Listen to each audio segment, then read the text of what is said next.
We're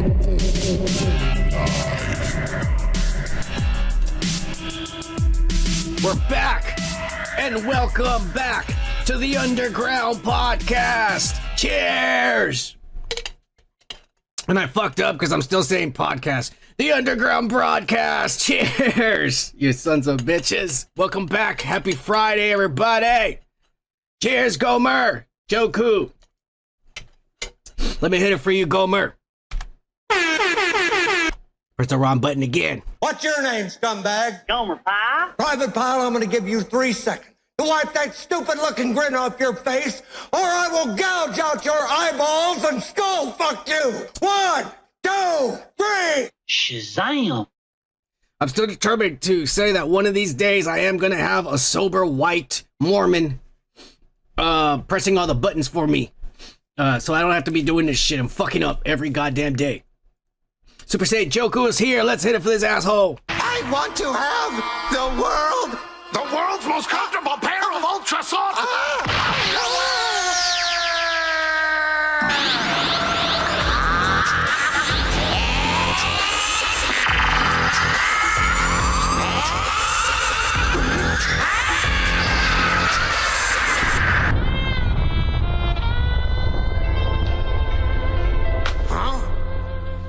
Cheers, Joku. Thank you for being here tonight. Cheers to all of you motherfuckers. Hope we all had a good Friday.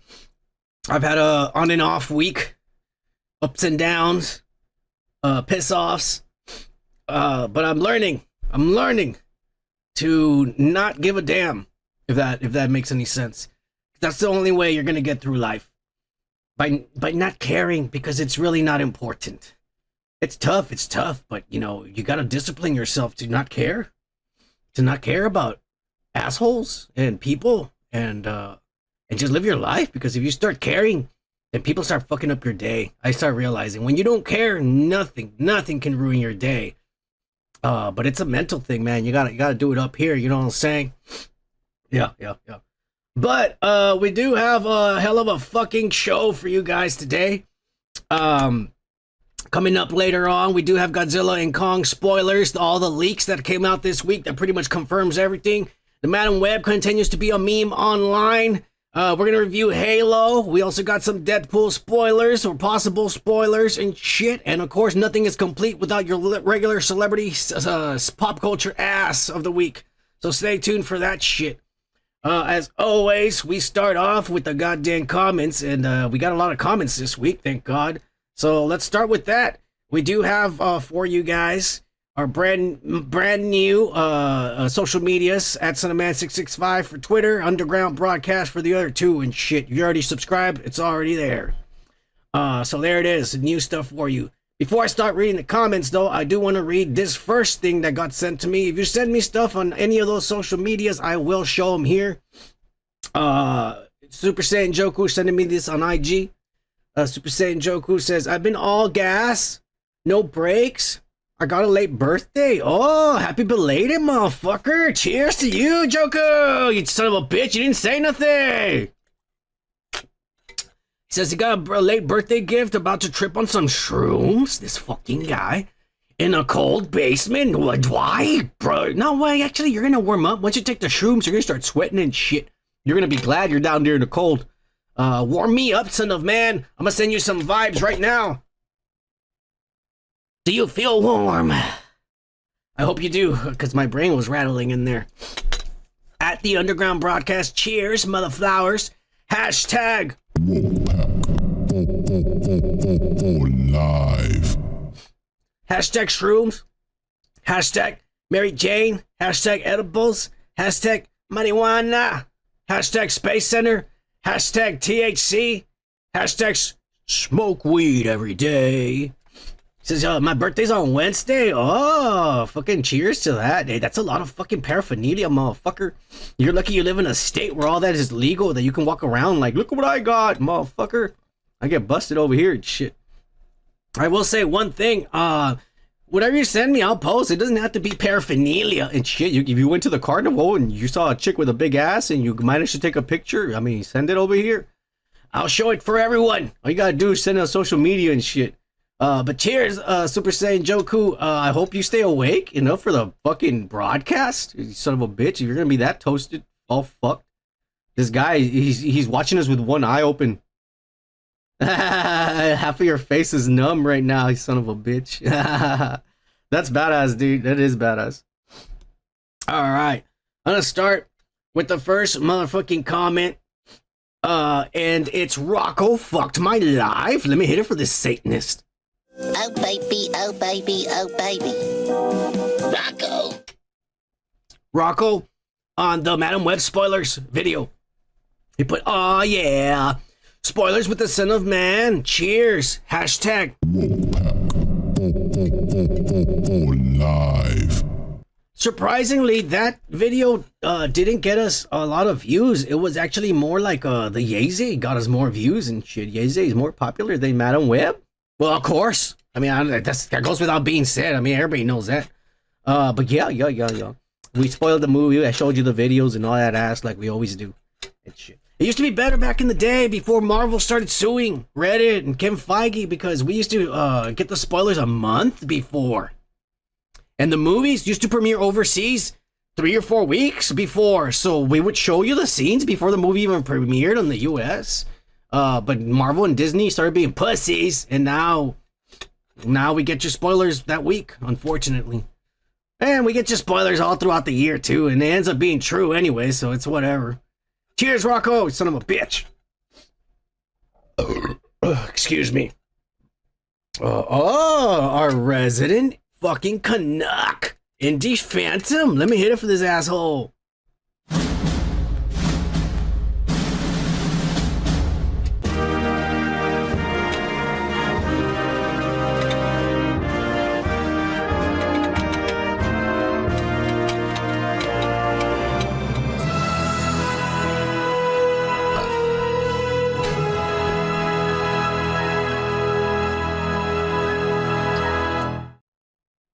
On the reading the comments video. Ah, yeah. Hell yeah. The channel is going strong. Cheers, son. Hey, thank you, Indy. I appreciate that, man. I was worried. I don't know what I was doing. And I realized it's the same shit. Mine is the other guy. And I don't have to act stupid anymore. You know. So it's the same shit, basically. You know, more of you guys. I read your comments and whatnot. But I'm glad that we kept this going. Like I said, I was this close to just quitting. But you know, I feel like I've quit at so many things that it's like I don't even care anymore. Just like I'm gonna do this until I die, or get cancer and die, or some shit.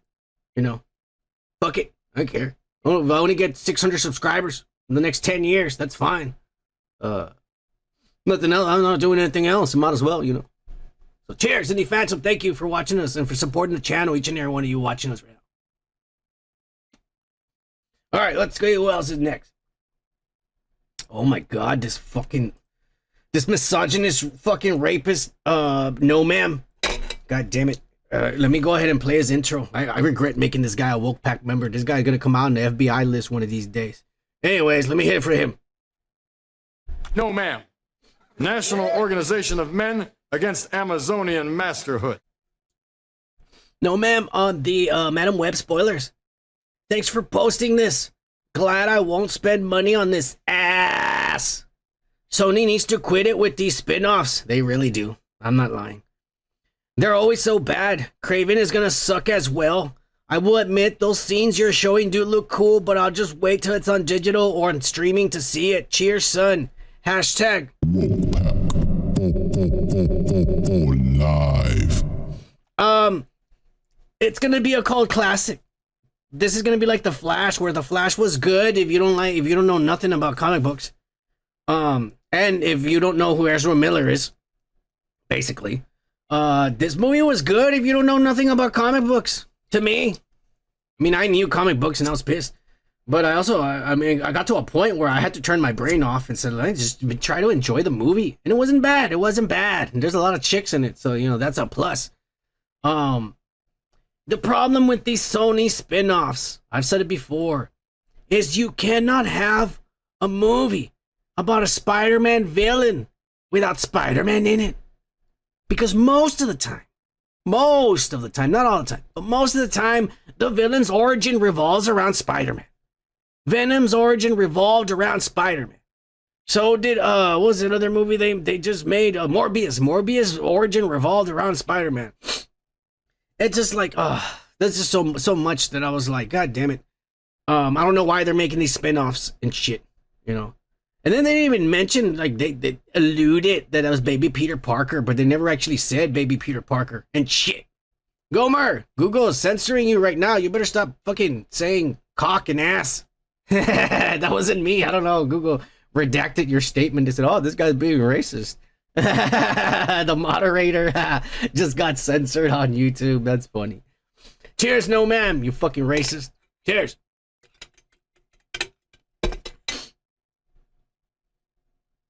Oh, doggone funny. This fucking guy, what's he gonna do now that he doesn't have fucking he who should not be named to make fun of?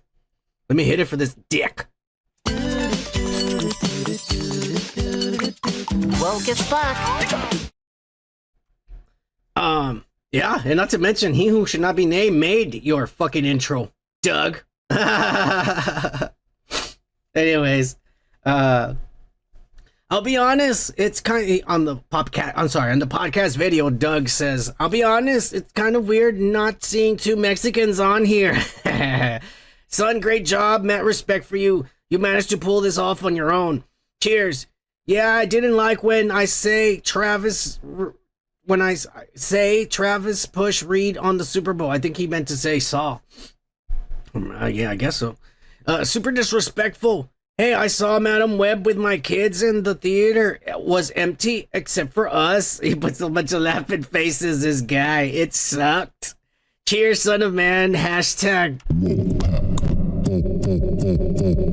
Live.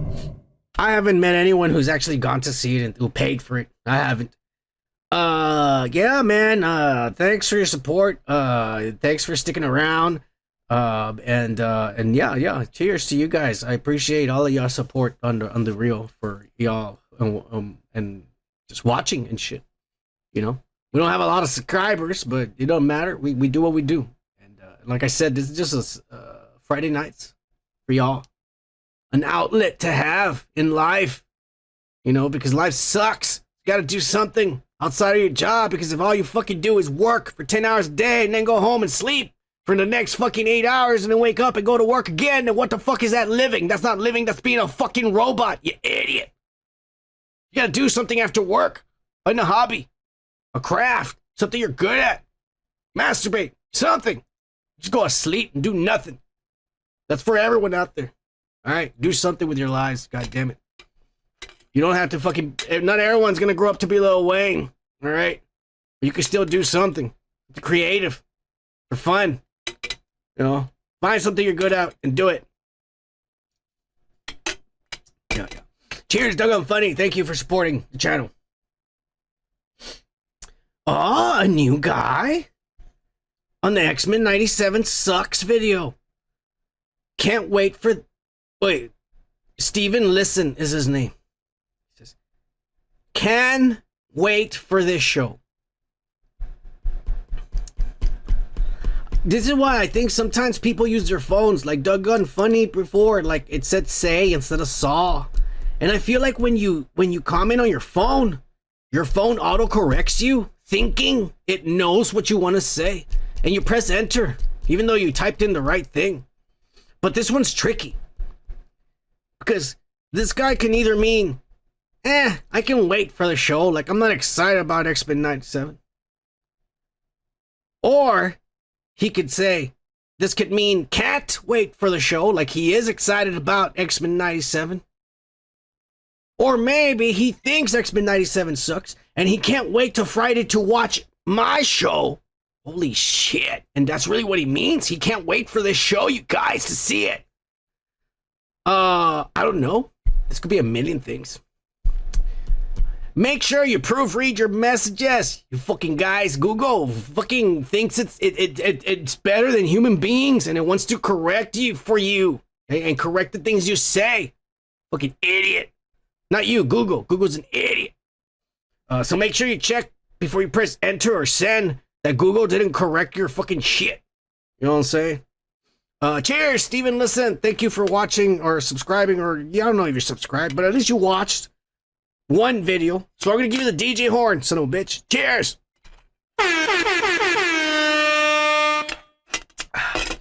And I think it's time for another beer. You know how it is. It's Friday night. I've been waiting for tonight to get fucked up with y'all. That's all I do all week. Sober as fuck, waiting for tonight. Yeah. Out of a straw too. Yeah. I don't let the can touch my lips. It's shit. Cheers, Steven. Listen. And don't worry, in this channel, we listen to you. We'll read your comments too. Not like other people that charge you $20 to read your shit on the live.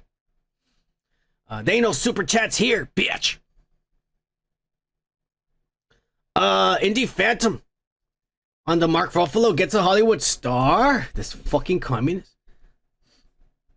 He goes, they should just have pointed upwards and said, your star is up there. We didn't want to use any of the Earth's natural resources. That's a good one. Yeah, motherfucker.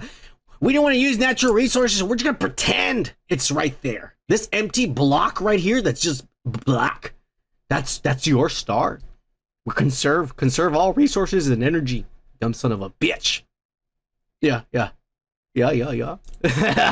Fucking Mark Ruffalo. Guy.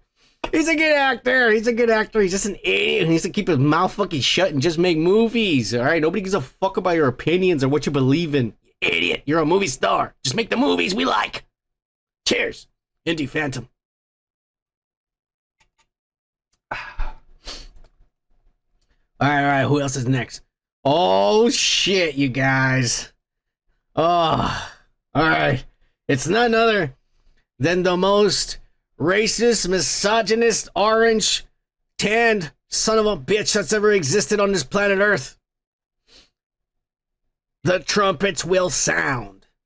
Let me hit it for this fucking rapist. Allegedly. When Mexico sends its people, they're not sending their best. They're bringing drugs. I want to build the wall. We need the wall. But we have some bad hombres here, and we're going to get them out. All right. Cheers, trumpets. The Mark Ruffalo gets a Hollywood star. And like I said, thanks to the help of AI, this has been created. So here we go, Mr. Trumpets. I will read your comment, or should I say you will read your own comment. Here we go. My first order of business when I'm reelected will be to deport this soybean eating asshole back to China. He and Xi Jinping can go fuck themselves. Also, this new AI thing you are using is pretty dope. Shout out to my homie Gomer Kyle in Houston, Texas' very own Joe Cool. Thank you for your support. America thanks you. Cheers to the rest of the woke pack. And cheers to the son of man and his new channel. Keep up the good work, muchacho. Hashtag woke pack for life. Hashtag live. Cheers to you racist. Oh, he shouted out Joe Cool and Gomer. That's so weird to hear it out of his voice, you all. It's creepy as fuck. Oh, trumpets, you asshole. Hey, the cut, our resident Aussie just arrived. Let me hit it for him. You can feel it while smoking. You can feel it while drinking. You can feel it getting woke as fuck. So get your slot ready, cause the cunt is here. Cheers, mate. Oh, yeah, you fucking Aussie motherfucker. Cheers to you and your kind down under. Oh, yeah. That's creepy as fuck, man, when, you know, because it takes a while for it to generate and send it. And it's actually a video. The video's not that good. That's why I don't play it. It's kind of skips. It looks creepy as fuck. But the voice sounds like him, dude. Like, it's just like, as soon as you're famous, that's it. There's videos on you sucking dick online. It don't matter who you are. It's there. We live in a crazy time, bro. We live in a fucking crazy time that computers do this shit. You know what I'm saying? Yeah. Cheers to trumpets will sound commenting and shit on this channel and being one of the woke packers. There's another guy here on Halo Season 2. There's a new guy. His name is Red1765. It says, what's with people complaining about shit they ain't being forced to watch? That's childish, grown-ass man. People be wanting everything to be perfect. Alright. All I'm gonna say is this. I'm gonna entertain you. What's the age limit? What is the cutoff? Because according to your statement, I'm a grown-ass man complaining about something that I watched on my own. What's the cutoff age limit to when people are supposed to not have opinions? I would like to know. This is the first time I've ever heard about this. I never got the fucking memo. Apparently, the young generation. This is a young generation. There's a lot of people that are younger than us, because I know a lot of y'all motherfuckers around my age or even older than me, motherfucker. I'm gonna tell you, like, the young generation has this mentality where it's all like, if you don't believe what I don't believe, then you're wrong. And I can bitch and complain about you, but you're not allowed to bitch and complain because you're old. What? So at a certain age, you're not supposed to have an opinion? I mean, your generation is a walking contradiction. You're having an opinion about what you just watched. Me complain about something. You're complaining about what you just watched. The exact same thing I just did. You're a fucking walking contradiction. On top of that, I'll just put it like that. Life, humans in general, everything is judgment. From the moment you're a baby and your mom feeds you that Gerber baby bullshit she buys at the fucking shit, and she gives you the pineapple, and you don't like pineapple and you spit it out because you don't like it. That's you telling your mother this is ass. And then she gives you the fucking the strawberries, and you like the strawberries and you eat it. That's you telling your mom this is good. You do that your whole life. You idiot. With smells, with taste, with all your fucking basic senses. You're a fucking walking contradiction. But luckily for you in this channel, we're not fascists. We're not communists. And we know that this is America. And we value everybody's opinion, even if we don't agree with it. So thank you for saying that you don't like our channel and for at least clicking on it and watching it. Which I really don't think you watched. Because if you did, you would have seen why I'm complaining about it. Because I actually liked Season 1. I loved it. And I'm also complaining about it because I grew up watching the fucking playing the goddamn thing. I remember me and my friends I went over and we played Halo 3 from start to finish one morning. Fucking high and drunk. Hungover for the night before. Fucked a bitch. Crazy. Yeah, never called her again either. She would send me nudes all the time, wanted me to fuck her again. Fuck that. Which is a one-time thing, bitch. But yeah. I've been playing Halo since the first one came out in the fucking Xbox, the first Xbox. All right, so don't be fucking coming around here trying to tell me that you're too old to have an opinion. That makes no fucking sense. But either way, we respect your opinion, even though it's a contradiction. And we will say cheers to you, Red1765. Cheers. And I'm giving you the DJ too. DJ horn for being a dumbass. All right, we're moving on. This mentality's gotta end, motherfuckers. I mean, there's so many fucking people that I don't agree with. And I don't hate them. Hell, if they came over and asked me for food, I welcome them in and have dinner with them. Even though I don't agree with nothing they believe in. You know, we're human, you idiot. You got 2 eyes, 2 legs, 2 arms, just like me. A dick or a penis, or maybe you don't know what you have because you're too afraid to look down. That's okay. Some people are confused nowadays. That's a thing. But the point is, we're still humans, and you can't deny that, you idiot. You can deny genders, but you can't deny your own species. So stop fucking getting mad because someone doesn't think like you. All right? It's a normal thing, believe it or not. Shit. All right, let's move on. Oh, on the Travis Kelce entitled Child, Man-Child video. Actually, we got a lot of views for that. I'm not gonna lie. I think we went viral for that. I'm not gonna lie. Let me just get a little hit for that. Lawrence Hackett. Oh, the motherfucker looks like a thug or something. Some motherfucker in the redwoods and shit. That's about it with a hatchet. Oh, yeah. He says, "You look like a dude who broke in his wife's makeup bag while you're home alone for the day. But yeah, Kelce is a douchebag." Oh, this motherfucker. No, you got it wrong, motherfucker. Actually, it's your sister's makeup that I put on after I fuck her. Yeah. I put your sister's makeup on after I fuck her. Yeah. After I fuck her. I put your sister's makeup on after I fuck her. Yeah. After I fuck her. I put your sister's makeup on after I fuck her. Yeah. After I fuck her. I put your sister's makeup on, bitch. After I fuck her. Yeah. After I fuck her. I put a lipstick on after I fucked her. Yeah. After I fucked her. I put a eyeliner on after I fucked her. Yeah. After I fucked her. I put your sister's makeup on, bitch. After I fucked her. After I fucked her, I put a blush on my cheeks, and then I go fuck her. Yeah. After I fucked her.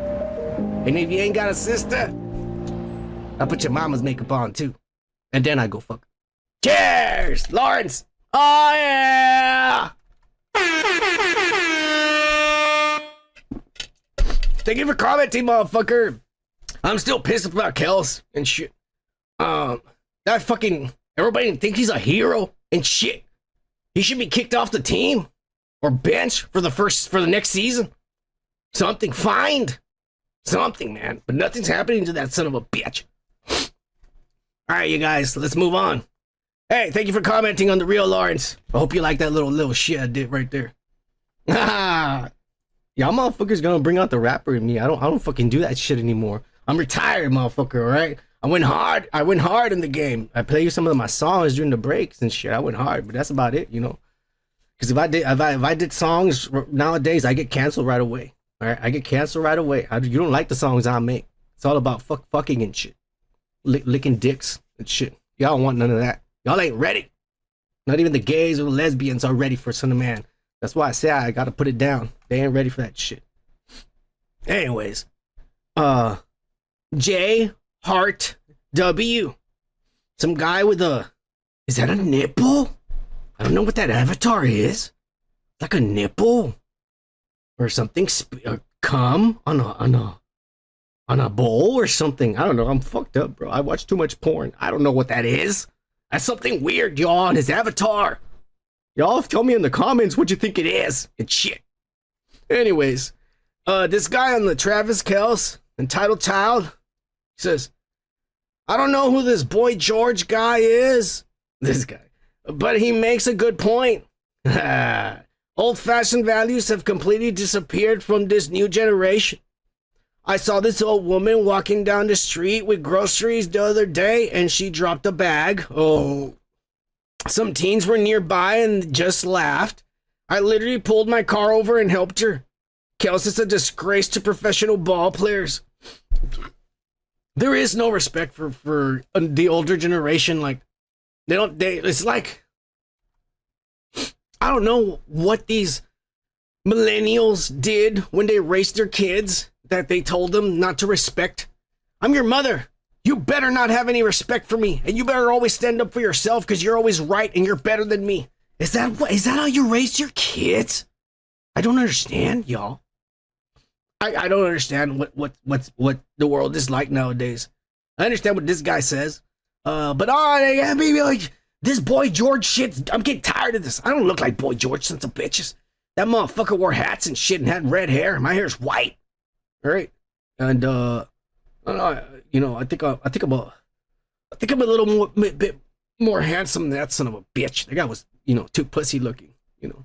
I'm just saying, I'm a little different. But yeah, mad respect to Boy George. I like his songs. that video from Do You Really Wanna Hurt Me? That's my life, bro. From the beginning, from the church. When they're doing the blackface. It's my life. Anyways, cheers, J Hart. W. Motherfucker. Thank you for commenting. Not propaganda. The cunt says it's a generation grown up on propaganda.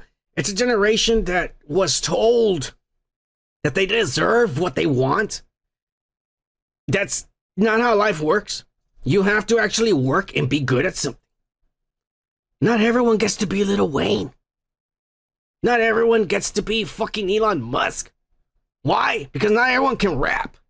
Why? Because not everyone is fucking smart and autistic. Alright? There's a big difference. You can try all you want, but at some point, there's gonna be some fucking guy out there that's the best, and that's the guy who's gonna fucking get it. It's the same thing that happened when your fucking dad came inside your mom's fucking uterus. He shot millions of fucking little yous, and a bunch of them failed, and only the best one got in there, and you were born. You idiot. That's what life is. There's billions of motherfuckers out there. Not everyone's gonna be the best. So you better be happy with what you have. You idiot. Live life. Appreciate. Be happy. That's all it is. That's all it is, motherfuckers. Sorry to say. Sorry to say. Cheers.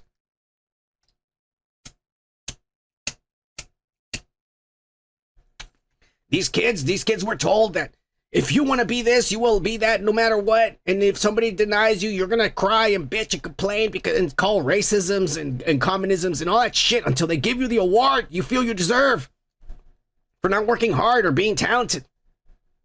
That's what we get shitty movies in Disney. That's what's happening. A lot of these motherfuckers got their degrees and they're not even talented or good enough to be working in these places. But they're there because they fit the demographics or whatever the fuck they're looking for to be hired. And shit. It's ridiculous. I tell you. Anyways. You see, now I'm getting all riled up. The show hasn't even started. You sons of bitches. You don't even know what you did. Unlocking a can of worms here. We're moving on. The cunt. Also on the Travis Kelce. I don't know how the fuck you say these rednecks names and shit. Why it could be a Mexican? Huh? Anyways. Old boy is drunk on that draconian pussy fumes. Taylor Swift's pussy taints everyone it touches. This guy's, oh my God. We're gonna talk about him later. I want to say a lot, but I'm gonna save what I'm gonna say till later, cause that's one of the subjects, so bitch. But yes. Yeah. Taylor Swift, has been with a lot of guys. And this is not the last guy she's gonna be with. That's just fact. All right. This guy's a fucking stepping stone on her long fucking ladder of fucking of fucks she's having in her life because she's a 1.1 billionaire. She don't give a fuck about nobody. Cheers to Taylor Swift. Yeah.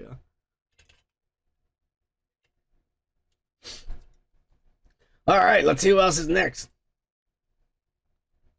Oh, Culture War Bandit. This guy is called Canceled for Life. Let me hit it for this dickhead. Is it this one? I think it is. What do you call 100 black men buried in the ground up to their neck? What? AfroTurf.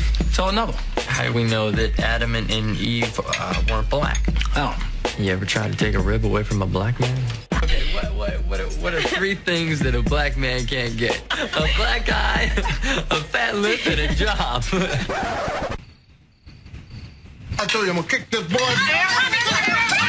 Someone just got canceled. Someone just got canceled. Someone just got canceled. I wonder what they did. You racist. And the Kanye exposes his wife again video. We made so many. We've had like 4 or 5 of those videos. Kanye exposes his wife again. Cheers to cucks. Cucks. Hashtag. Live. Yeah, cheers to these rich white men with small dicks who loan out their wives for their pleasure. Cheers. To each his own, folks. To each his own. There's all sorts of debaucheries out there. That's actually one of the more normal ones. All right, that's all I'm gonna say. A lot of you are looking like, oh, this is disgusting, this channel. Look what they're saying. This is one of the most normal fetishes. There's a lot of fucked up shit out there. All right, you don't want to know. God damn it. Anyways, let's move on. Cheers. Cancel for life. Oh, Eddie Molina Vilches.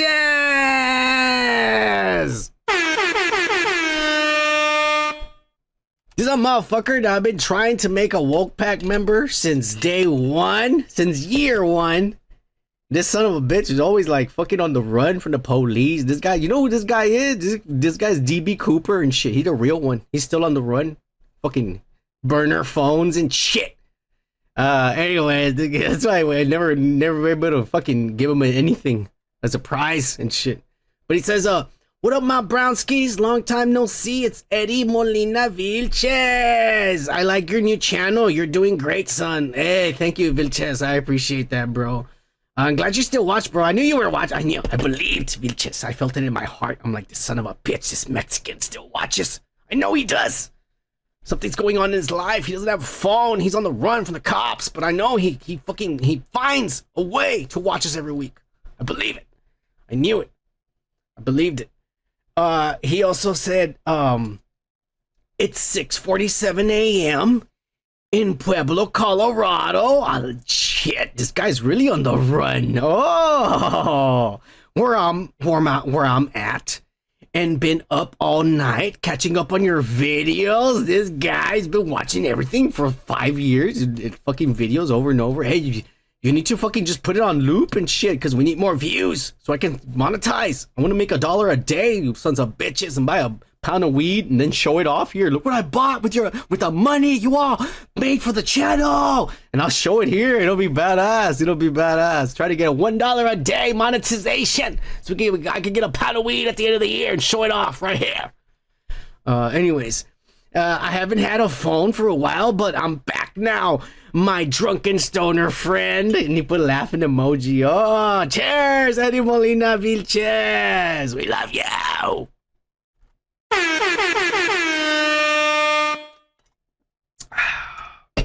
It makes me happy that this motherfucker is there fucking commenting and shit. Cheers to you. We got none other than as a Houston, Texas greatest Jose Trevino. And let me hit it for this guy. ¿Repites tu nombre, por favor? Houston, Texas. Soy americano-mexicano, señor. Para que usted se cuadre, ¿ok?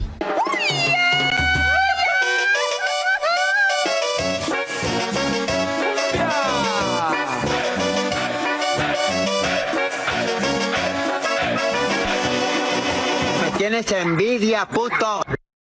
Cheers, Joe Cool. The best intro on the channel, most raunchiest intro too, you dead son of a bitch. You gotta get people shot on this channel. He says, damn son, it does look like Venture Brothers on the X-Men 97 sucks ass. I love the Venture Brothers because I knew what the Venture Brothers was. The Venture Brothers was basically a parody of Johnny Quest and some other spin-offs or shows from back then, but mostly Johnny Quest, and it was a parody, and it was meant to be funny and look weird and like that. It did. This is X-Men 97, and it shouldn't be looking like Venture Brothers. I've already expressed my displeasure. I am gonna watch all of these fucking episodes and review each and every one of them. They were even saying that, all this shit about, like, I don't want to get into it. We talked a lot about X-Men 97 already. I'm going to wait until it comes out. It's going to come out soon. And then we'll review them. I think it's going to be one a week. And I'll probably trash each episode. It pisses me off because because, you know, I got a VPN, Windscrap VPN.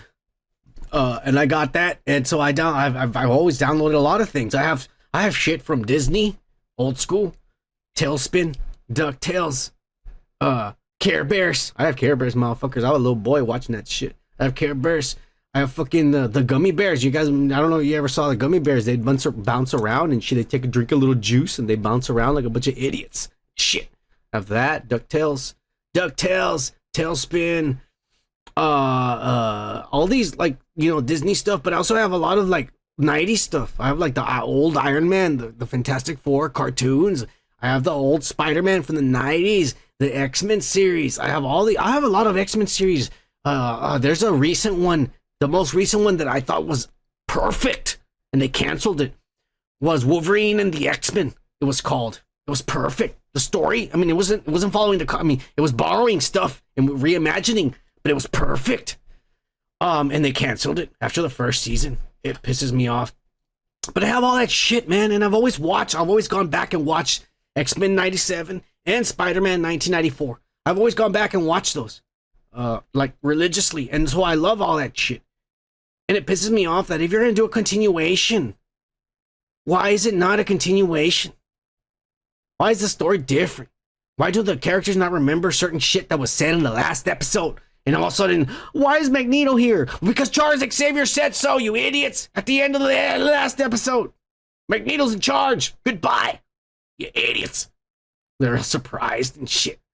It pisses me off. They're just changing it. They're changing the story. They're changing the way it looks. The animation's crappy. It's just downgraded. This is Dragon Ball Super. This is Dragon Ball Super. Joku, you know what I'm talking about. Yeah, and I think it's your next comment. Jose Trevino, thank you for commenting. I'm going to read Joku's comment now. Joku, on to Kanye. He says, because Kanye exposes his wife every fucking week. God bless him. She has a gorgeous figure. So long as she's happy and having fun. Because I am. He puts a little heart. I feel the same way, bro. I mean, some people like this. Some people are built differently, man. Some people are built differently. Some people like different things, okay? Some people like to look pretty, all right? Your definition of pretty might not be the same as someone else's. This chick's definition of pretty is being a whore. Kanye's definition of pretty is being a whore. My definition of pretty, I'm gonna lie, it's being a whore. So cheers to them, you know. But Joku says that he's happy in the bathroom. Jerking off. And the king, yay. He's got to agree with yay. And this applies to many things. Go fuck yourselves. And well said, yay. We love your cheers, mother flowers. Hashtag. Live. This is what needs to change in order for America to get good. You just need to actually accept one another. What the gays and lesbians originally set out to do is acceptance. But then the non-binaries and the trans and the confused and all the mental patients came out. And now it's all like, if you're a Nazi, we're gonna hate you and shit, and you Trump supporter and all this ass. Hey, what the fuck? What happened to like accept one another? You idiots. You're like, it's like reverse evolution. You had a movement that was going somewhere and you just fucking took it back 20 years. You idiots. Now people really hate the gays. You know what I'm saying? Now it doesn't make any sense why these fucking non-binary dumbasses came and fucked everything up for people. That's all I'm saying, man. I don't have any problem with gay people or lesbians and shit. These motherfucking idiots that are all like, if you don't like me, if you don't like what I say, fuck you and fuck everything you believe in. Nah, fuck you, man. I'm letting you be who you are. Let me be, you dick. You know, the most racist people in the world are some of the most passives. I'm gonna come out and say it. Those motherfuckers that wear the hoods, the white hoods. Do you see them out there doing what these assholes are doing? No, they're having their meetings and they're being racist in the woods, in the house, by themselves, away from everybody, not disturbing the peace or burning down cities or looting. You know what I'm saying? And these are the actual racist assholes. And they're doing it in the privacy of their own homes. I don't understand. Like you're being the fascists. You dumbasses. Accept each other. All right? And then maybe this country could go back to being great again. I'm just saying. Thank you, Go Macau. I worked really hard on it. You know, I'm not a professional. I'm not. Thank you for Rocco. Rocco fucked my life, got me a professional makeup kit. Because before he came along, I was literally using Halloween makeup. And that shit cakes on. And it's thick and disgusting. This is professional. Oh yeah. I like this. All right, it's got all the right colors too. I got a lot more colors, but obviously I got to match with the channel and that and the aesthetics and shit. This is what I have. Cheers to Joku Rocco for his comments and shit. Joku says, "Son of man, I totally agree with the shit of the show animation Dragon Ball Super, now X-Men. Yeah, because I had said that X-Men 97 looks like Dragon Ball Super. My biggest complaint always when I first saw Dragon Ball Super, because I had seen, I mean, you go online and you kind of read the mangas because I ain't gonna pay for ass and have fucking more comic books. I had too many comic books in boxes. I don't need to buy more fucking paper, okay? This whole place can catch on fire. As much shit as I have. So I don't need to go buy more mangas and shit. So I just go online and I read them. All right, you go online, you don't have to pay for shit. That's what it is. Have a VPN. People put it on websites. You read them. So I already knew what Dragon Ball Super, but I was excited when they were gonna fucking make it and shit. And they made it, and it pissed me off because I was like, why are they cutting corners? Why does this look like the background is still, and the character is separate from the background, and then the character moves independently and not in a motion that is hand-drawn, in a motion where the computer's dragging a PNG across the screen, and that's what Dragon Ball Super looked like. And I promise you, that's exactly what they're going to do for X-Men 97. These new awesome graphics, special effects, are really just a fancy way to cut corners in animation, because you don't have to hire a motherfucker who actually wants to work, because now that's a problem. Nowadays, motherfuckers don't want to work. They get a computer and they do this half-ass shit where the computer does the animation for you. Not only the animation, but in the real animation, it's like 2 frames. And the only thing that's moving is your mouth. How are you doing today? Oh, I'm doing great today. Yeah, great. Hey, Wolverine, what are we going to do tomorrow? I don't know. Okay. Fuck you. Where's the actual fucking movement of every hand-drawn frame by frame? It's gone.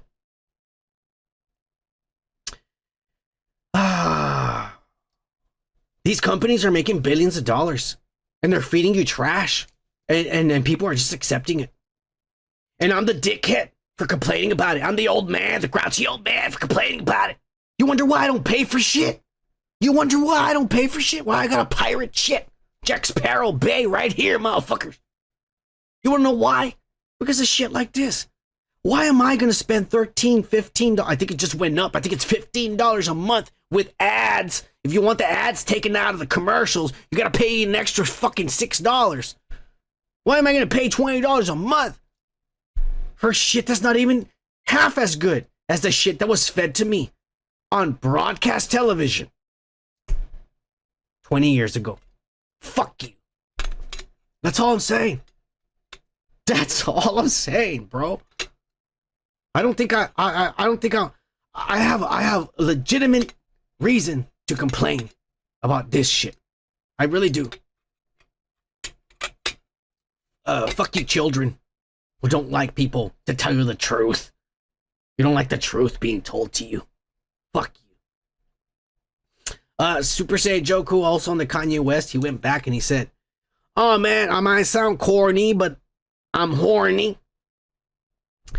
That Asian is amazing. The little Asian in the video, she got big titties too, man. And I did listen to the album. It's dope. I'm waiting for videos now. Boner alert. Oh, for the fucking Kanye West. Yeah. I've been jamming it at work, bro. Cheers, motherflowers. Hashtag. Live. I drive like 10 hours a day, so I've been jamming Vultures. We're gonna talk about that later today. Tonight. I keep saying today. It's after work, motherfucker. The lights are off. Yeah. It's dope. It's dope as fuck. We'll talk more about that album tonight. Cheers, Joku. Cheers. Oh, that gave me throat. I like Friday nights because I've been waiting all night to get lit, to get drunk, to get stoned. I call it get skunked. Aw, yeah. Skunked, maybe? You get skunked. Like drunk and stoned. Aw, yeah, but you smell, so it's skunked. I don't know, I'll just fucking go around. Let me make sure this is the last comment. But we're gonna hit it for this asshole again because I like his shit. But no, the only one. Fucking let me get another fucking account. Joe Cool Greaser. ¿Repites tu nombre, por favor? Houston, Texas. Soy americano mexicano, señor. Para que usted se cuadre, ¿ok?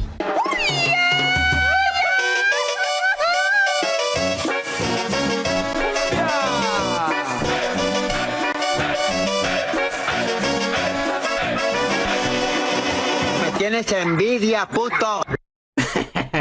Cheers, Joe Cool. He says, "What up, guy? It's weird because there's a lot of change in my life. I just started my new job, and my favorite podcast is now a broadcast. I know, I'm still getting used to it too. I said in the beginning, the underground podcast." We're all still getting used to it, Joe Cool. All of us. It's an adjustment. I'm still getting used to it. Luckily the comments help, bro, because I'm not gonna lie, man, I'm nervous. I'm nervous doing this by myself. I was fucking nervous as shit last week, and I'm nervous this week, but the comments has got me buzzed and stoned, and I'm ready to go. I got no fear in me already. You know, when a motherfucker's on it, he ain't scared of nothing. But anyways, he says, thankfully, there's the Sun and the Woke Pack. Oh, cheers, Sun and Woke Packers.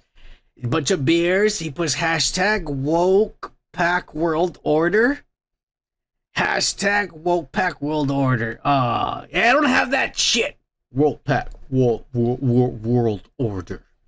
Yeah, I'm gonna have to sample. You fucking dicks. Y'all give me more work to do. I have to sample that. We might get copywritten if I do that. Kevin Nash is gonna see us and sue us, man. I don't know if I can do that, Joe Cool. Dumb son of a bitch. You're gonna make us get copywritten. Like the first time we made your shit. It got us copywritten. Oh, man. Anyways, we're done with the fucking comments. I honestly do appreciate each and every one of you fucking commenting on the videos.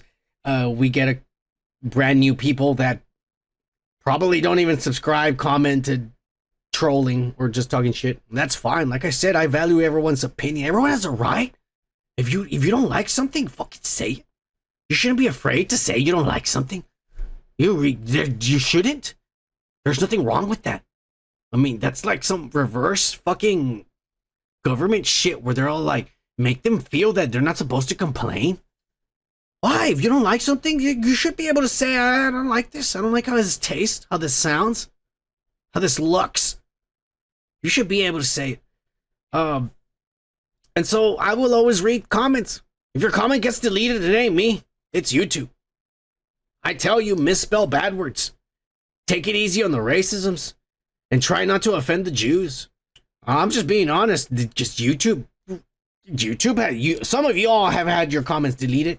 Who knows what the fuck you've written, Gomer? I know you have. You said this is the forced comment and everything got deleted. I don't know how bad you guys are getting, but I mean, go around it, misspell stuff or something. That's what I would do, is just misspell bad words so that you can come out. But I mean, I'll read everyone's comments. I don't give a fuck what you say about me. I mean, my own fucking family would call me faggot. Believe me, there ain't nothing you can tell me is gonna hurt my feelings. You know what I'm saying? Cheers to y'all. I appreciate your comments. You make the show. Cheers. All right, let me get another beer. Here we go. For all you motherfuckers. Happy Friday. Ah, yeah. Straight out of the ice cold cooler. It's like Arctic water going down your throat. Ah, yeah. It's too bad cum is warm. It's too bad that cum is warm. Oh well. All right, fellas, let's get into it. We're gonna start the show and get into the weekly pop culture breakdown.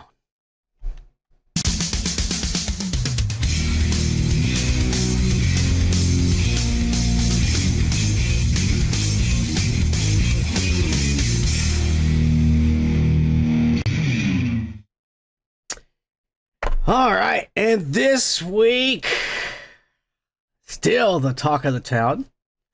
It's none other than Travis Kelce and Taylor Swift still being the talk of the town. I'm still pissed off that this guy is being treated like some kind of fucking hero after the childish display that he did. Because the little boy was angry that he's not in the game. Someone else is doing better than him. He has to throw a fit and go push an old man who is his coach. Superior. In front of live television, in front of everybody, his teammates, everybody, the world. And everyone's okay with it and has accepted it. And it's okay. It's normal behavior because he's expressing his feelings. The little boy is fucking, entitled to express his feelings. All right. Whatever. Well. This motherfucker, apparently, and this is normal, went out and got piss-ass drunk after the game. So did all the other players. And then the next day, they have the Chiefs Super Bowl, or not Super Bowl, parade or whatever, where they go in the middle of the town. And we're not going to discuss any of the shootings and ass that happened afterwards, because that's some bullshit. That's some bullshit shouldn't have happened. I don't know why motherfuckers are idiots. Because the guy who did it already fucking said a statement, and it's the most ignorant shit I've ever heard. I didn't know I was gonna hit somebody. I was just, trying to scare a guy. He's like, what are you looking at? That's how I started. But we're not gonna talk about those fucking idiots and pay no mind to ignorant motherfuckers. All right? We're gonna pay mind to what really matters.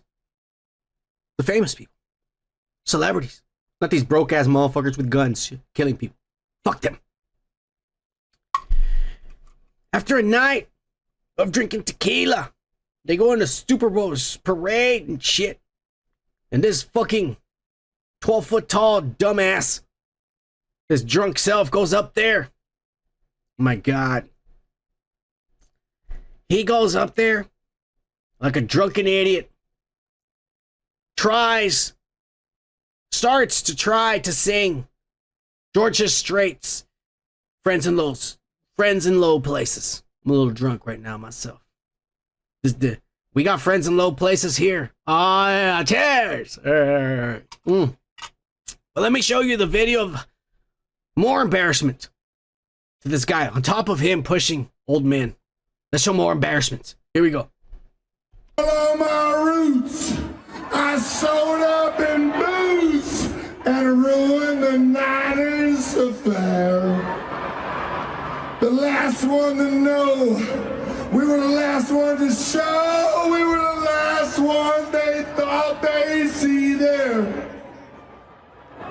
And I saw the surprise, that fear in their eyes. And when we took that glass of champagne, Pat took that glass of champagne, I promise you.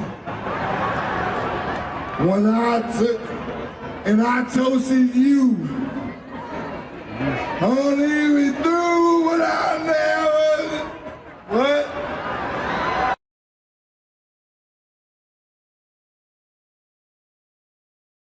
Look, I can't 100% trash him. Because I've been that drunk in my 20s. Guy's like 35. But I've been that drunk in my 20s. But I haven't been in front of an audience that drunk. at 35. Doesn't even know the words to the goddamn fucking lyrics. He's got a cell phone. He can't even read it off his fucking cell phone. Not only that, but you're dating 1.1 billionaire, most popular person in the world, next to Kanye, Taylor Swift. This is fucking embarrassing, if you ask me. I mean, you can give him a pass, saying he just won a Super Bowl. But after the display at the Super Bowl, pushing the coach and being a fucking dumbass. And then the worst part is George Strait invites him to his bar over there down in Tennessee, because George Strait, whatever, or not George Strait, what's his name? Was married to Gwen Stefani. I forget what his name is. Blake Shelton invited him, come down here and sing that fucking song in my bar. And shit. Yeah. Pretty embarrassing. Pretty embarrassing, I personally, I think. Because if you're going to be dating fucking Taylor Swift, you can't be acting like that. All right?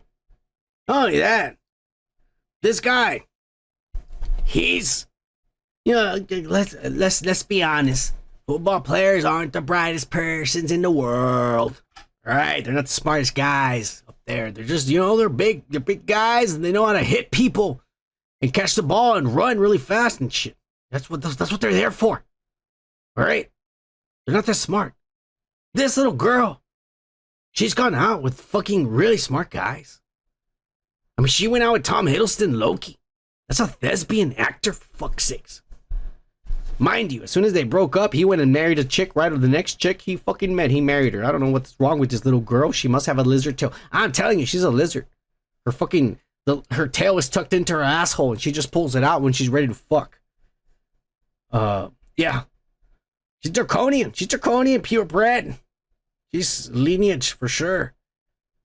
This guy, I mean, he likes fucking lizards. That's fine, but this guy is going to go downhill. This is another Lamar Odom. Because when Lamar Odom, when they broke up with him and shit, the Kardashians, this guy started doing crack and went down the hill and all this shit. The same shit's gonna happen to this guy when this little girl breaks up with him, which is only a matter of time. He's already fucking up on live television. He's already fucking up, showing how much of a dumbass he really is. This little girl is not like you, motherfucker. Yeah, she's a little country girl, but she's smart. You're just a big dumb motherfucker milking cows and shit. You got lucky, now you catch the ball and run around. Yeah. It's only a matter of time before she breaks up with him, makes another hit album off of the breakup. And this dumb son of a bitch goes in a downward spiral, becoming the worst player. Drugs, alcohol, arrested, all this shit. It's gonna be like, he might as well just move down here to Dallas, Texas and play for the Cowboys. That's his future right there. A convict. When this little girl breaks his heart. Just saying. It's a matter of time. It's a matter of time. But you know what? Cheers to him. He won a Super Bowl. I'm gonna give him a free pass for winning in the winning team, even though he's disrespectful. You can be drunk, I guess. You're fucking this chick, but you know what? Live it up right now, homie, because it ain't gonna last. It ain't gonna last. Cheers.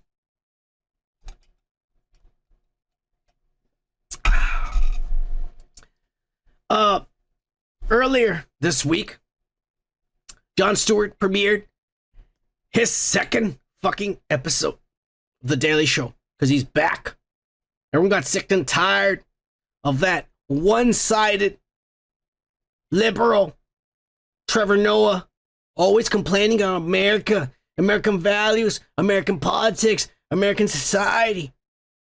And he ain't even from America. Jump son of a bitch, foreigner. Get the fuck over there where you come from. Talking shit about our country, on our country. Fuck you.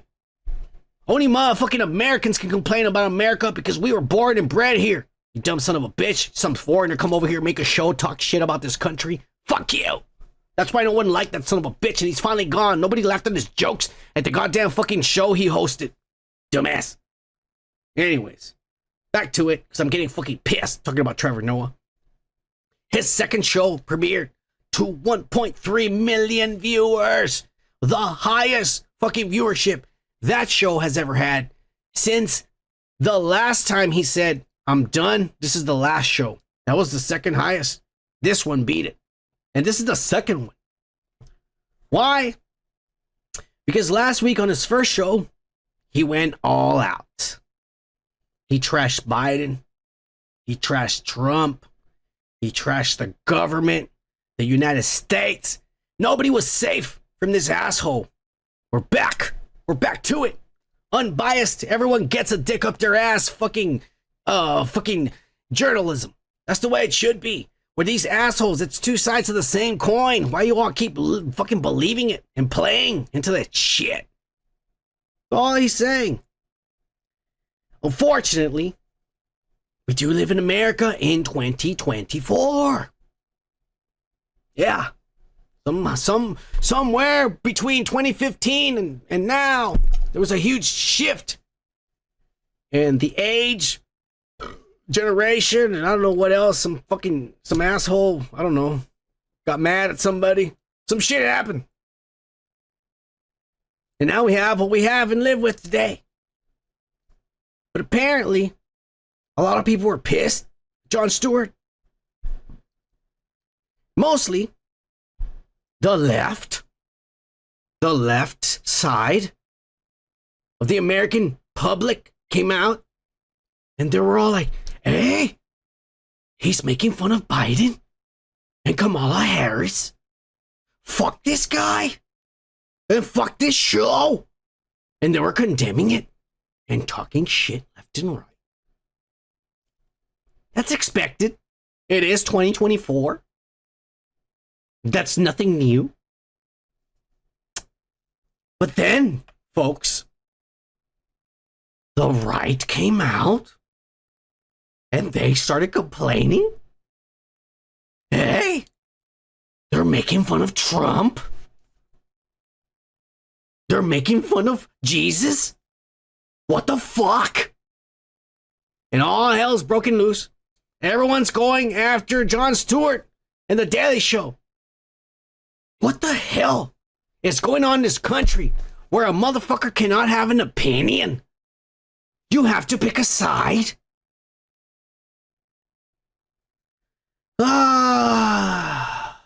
And I proved it in some of the comments that I was saying. You have to pick a side nowadays. What happened to thinking for yourself? What if I don't want to be blue or red? What if I want to be yellow or green or orange or purple?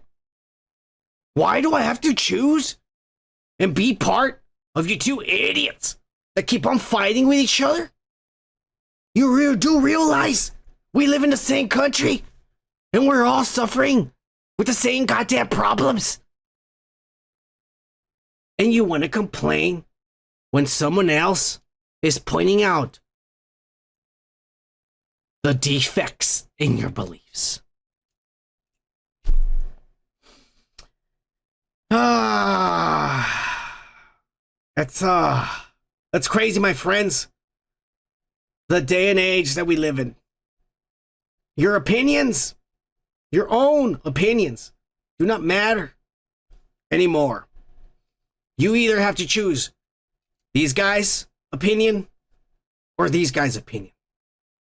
If you don't choose either of their opinions, these guys are going to tell you that you're a racist and a fascist. And if you don't choose these guys' opinions, these guys are going to tell you that you're going to hell and that you're fucking crazy and shit. At the end of the day, man, these people are going to have to realize one of these days that we all have a beating heart. Because some of us are born with one arms and shit and defects and shit because our parents did drugs growing up. So there are motherfuckers out there that they don't look like you. They don't have two arms and two legs and two perfect bodies and shit symmetrical like the rest of us. It happens. Some of our parents were dicks and did drugs. We came out wrong. Can't blame those motherfuckers. But at the end of the day, everybody has a fucking human heart that beats. It's the same. And a brain. We're all the same. There's no reason why you can't listen to somebody else's opinion of something. You can disagree and say, well, I don't think you're right. You want to have a beer? All right. Nothing wrong with that. Fucking idiots. Anyways, enough of these fucking dumbasses. I'm getting sick and tired of these dicks. Cheers to Jon Stewart.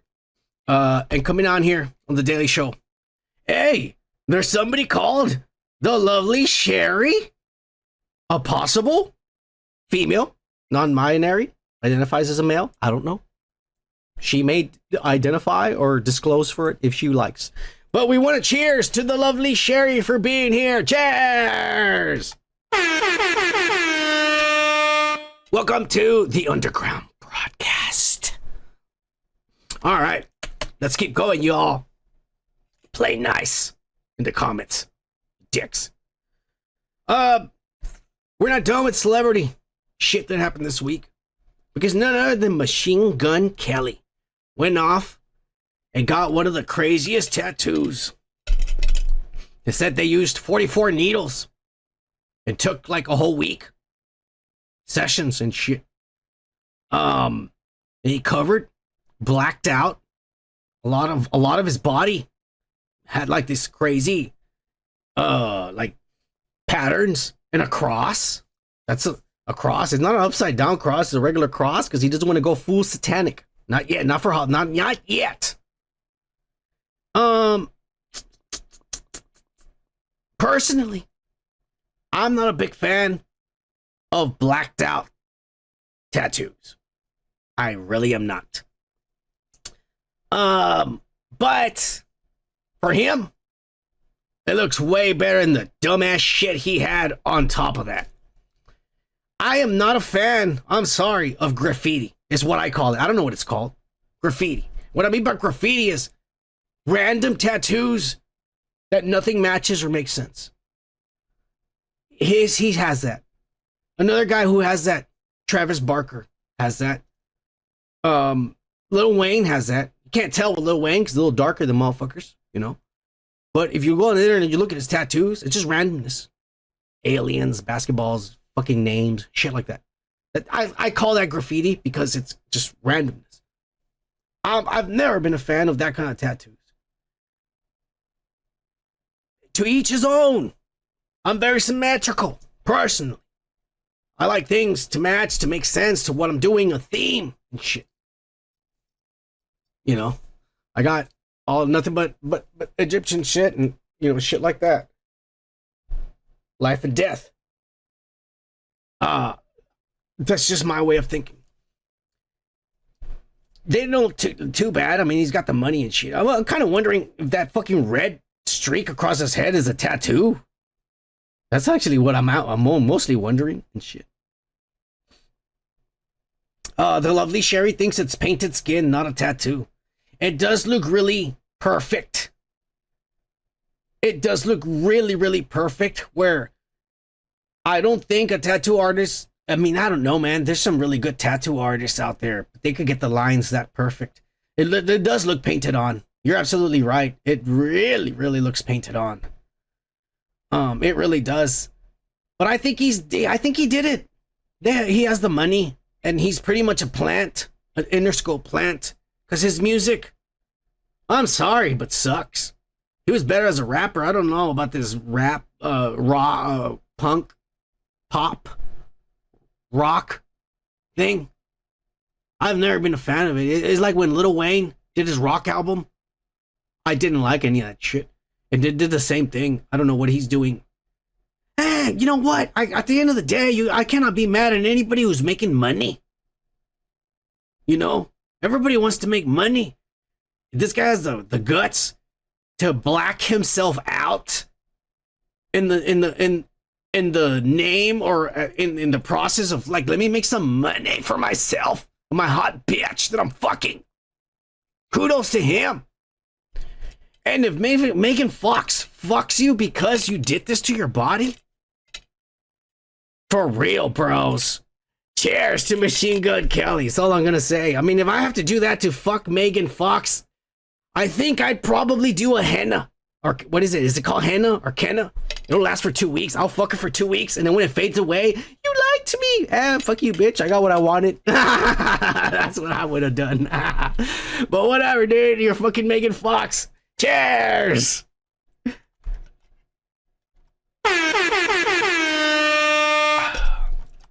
Anyways, enough of MGK, whatever. We have another celebrity I want to talk about. None other than Mandy Rose, ex-WWE champion, NXT champion, WE, whatever the fuck, sexy little chick who used to want to fuck Otis and shit. Now she does OnlyFans for a living and makes more money than she ever made in WWE by showing her ass and pussy and tits. It's amazing. It's amazing the world we live in, y'all. I can't even imagine that kind of shit. But she's come out because everybody wants to know if she's going to come back to the wrestling ring. She's going to do her thing again.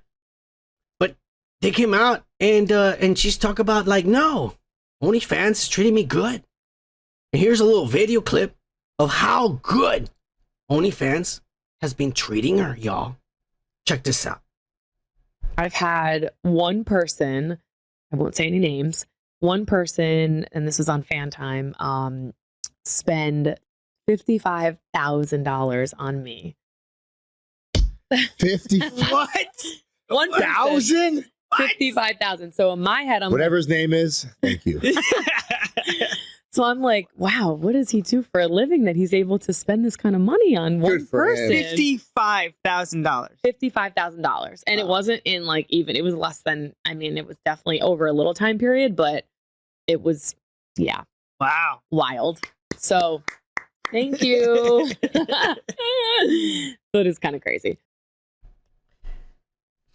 55 grand. And probably a span of a month or two. And this guy was probably, because you pay that much money, you know you're having private cam sessions with her. You're telling her to flick her bean. Bent over and shit. This guy's a nerd, some kind of engineer, some guy that works over there. He made the fucking Cybertruck for Elon Musk. That motherfucker's got money and no life that he's gotta fucking pay for this. You know what? God bless her, because out of all the girls in WWE, I will tell you right now, she actually worked for that body. Damn. She works hard for her body. I mean, genetics does play a really, really big part in it. I'm not going to lie. But she works hard for that body. And the fact that she wasn't really, well, you know what? When she got fired for what she got fired, I agree. She had her OnlyFans and she wasn't posting nudes. But when she got fired was when she fucking kind of showed half her nipple and half her coochie and shit on one of the videos. That's why she got fired. I understand, because you're kind of working for a company, man. You can't be, imagine if you're a school teacher. I mean, that's why school teachers get fired, because people find their OnlyFans and they're fucking shoving dildos up their ass. But come on now. There's kids can find that shit. It's the internet. Are you 18 years of age? Yes. Fuck you. That's a 5-year-old clicking enter.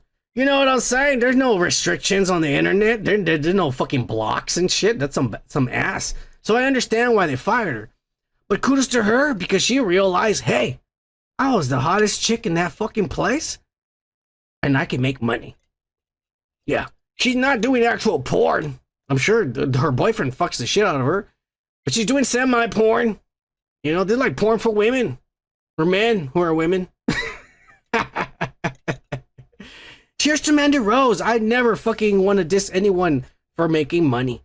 Cheers to her and her success outside of wrestling and getting slammed and embarrassed on her body, because, you know, sometimes the WWE embarrasses you. They throw shit on you, goo and ass.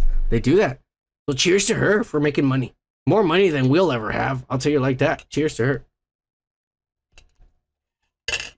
And I gotta stop the fucking show because Andres Sanchez from the fucking Philippines just showed up. And guess what, you son of a bitch? I actually have an intro for you. Let's get silent for this, because I want you all to hear this Filipino entrance I made for Andres Sanchez. And I hope you like it, my friend.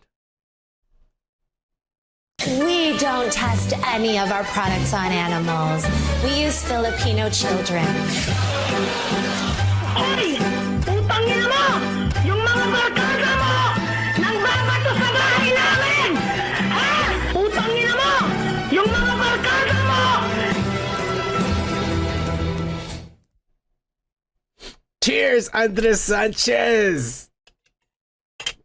I have no idea what profanities that little kid was screaming in Filipino, but it sounds serious. It sounds like maybe he was saying, your mother's a whore. I'm guessing. Am I close, Andrew Sanchez? I mean, was that actually Filipino? Was that actually Filipino? Let me know. I know there's a 12-second delay on that shit, motherfuckers, the delay. I just want to know, because I had a hard time trying to find a good intro for you and shit. I found this kid just fucking supposedly cursing in Filipino. And I said, I don't know what he's saying, but it sounds like he might be saying your mother's a whore. I don't know. Cheers, Andrew Sanchez. And welcome to the Woke Pack. And remember, live. Cheers, motherfucker. All the way from the Philippines to America to Canada to Australia. Everywhere, motherfuckers. We're connected as in the interweb. Cheers. All right. Let's move on with the celebrity ass, because we're not done. A lot of celebrities fucked up. That's literally the translation. I knew it. Yeah, you know what, man? It helps knowing. It helps being bilingual, because even though I don't know Italian, I can kind of know what Italians are. When I hear Italians speaking, I know what they're saying. Even though I don't, like, if they say a sentence, I don't know every word, but I can get the gist of it and say, okay, it's shit. That sounded like you're saying your mother's a whore. I mean, you know, just from what I heard. So it helps knowing different languages, because you can kind of piece together and shit. It's weird, man. It's weird. I believe that story, the Babylon story. We were all one language until God fucking split us up and confused our tongues. Yeah. Cheers, Andrew Sanchez. That's badass. All right. Let's move on to celebrities. I always got to interrupt the show for our subscribers. Number one rule, because you are the channel, right? I'm just a goddamn clown with makeup on. All right, that's all it is. You guys are the channel. A lot of celebrities fucked up this week, but a lot of people have been talking specifically about none other than Hot Ones, Mr. Sean Evans, host, creator, guy who makes celebrities eat fucking spicy chicken wings and then cry and regret they came on his fucking show. Fuck you. If I was going to go on that show, I'd be like, fuck you. Give me some lemon pepper wings and keep all those bottles on your side of the table, you bald son of a bitch. Ask me whatever you want. You're not getting close. Fuck all that shit. Lemon pepper. That's it. Fuck you. All right. Maybe some Parmesan cheese on them. That's good. Anyways, last Super Bowl Sunday, apparently he came out and he showed the world his brand new girlfriend. Beautiful Melissa Stratton is her name. Very, very pretty girl, man. Nice titties. Not much in the bottoms, but it's all right. Pretty face. And he seemed really happy. He was showing her off. They're posting on Instagrams and Twitters, Facebook, tagging people and shit. My new girl. Fucking, I'm in love. Getting married. Nah, I don't know. They were posting all this shit. All right. If y'all don't know who Melissa Stratton is, let me all just inform you. She's actually a singer on a very popular website called Pornhub. She's got a marvelous throat and shit. And she's great at what she does. She really is. I'm not gonna lie. I didn't know who she was. So, personally, I liked him over 40. She doesn't look like she's over 40. She might be, but, you know, the injections make her look younger. So I wasn't looking for her. But I looked for her afterwards. So yeah, he's going out with this superstar singer. Shit. And the internet wasn't happy about it. This guy's a clean-cut motherfucker who makes celebrity eat fucking spicy wings on YouTube. Why is he going out with this singer from Pornhub? How dare he? So everybody's criticizing and talking shit. Unfortunately, because some people care what others think of them. Some people care more about what is somebody gonna say if I wear this? If I don't wear this? What is somebody gonna say if I hold this person's hand? Some people were brought up a little different, and they seem to care more about what other people think about their image than what they personally think about their image. So, Mr. Sean Evans, unfortunately, excuse me, broke up this young girl, Melissa Stratton. He broke up with her. He cut her loose, y'all. This was a few days after he just announced, I'm fucking this bitch. He broke up with her because of all the comments that all the trolls and the internet came out to say and shit. Well, I'll say this. Shame on you all for judging. Shame, shame, shame. And shame on him for letting others' opinions of what he's doing change his life. Were you not having a good time? I know I would have been with her profession. You know that she's good at what she does. Better than anybody you've ever fucking known. Because that's her profession. Idiot. But anyways, Melissa didn't fucking take it sitting down. She came out on Twitter and her IGs and she posted this. Don't try to date a corn star if you actually hate corn. So then the question arises. Was this guy really that lame and square that he didn't even know what her profession was until after he announced it to the world?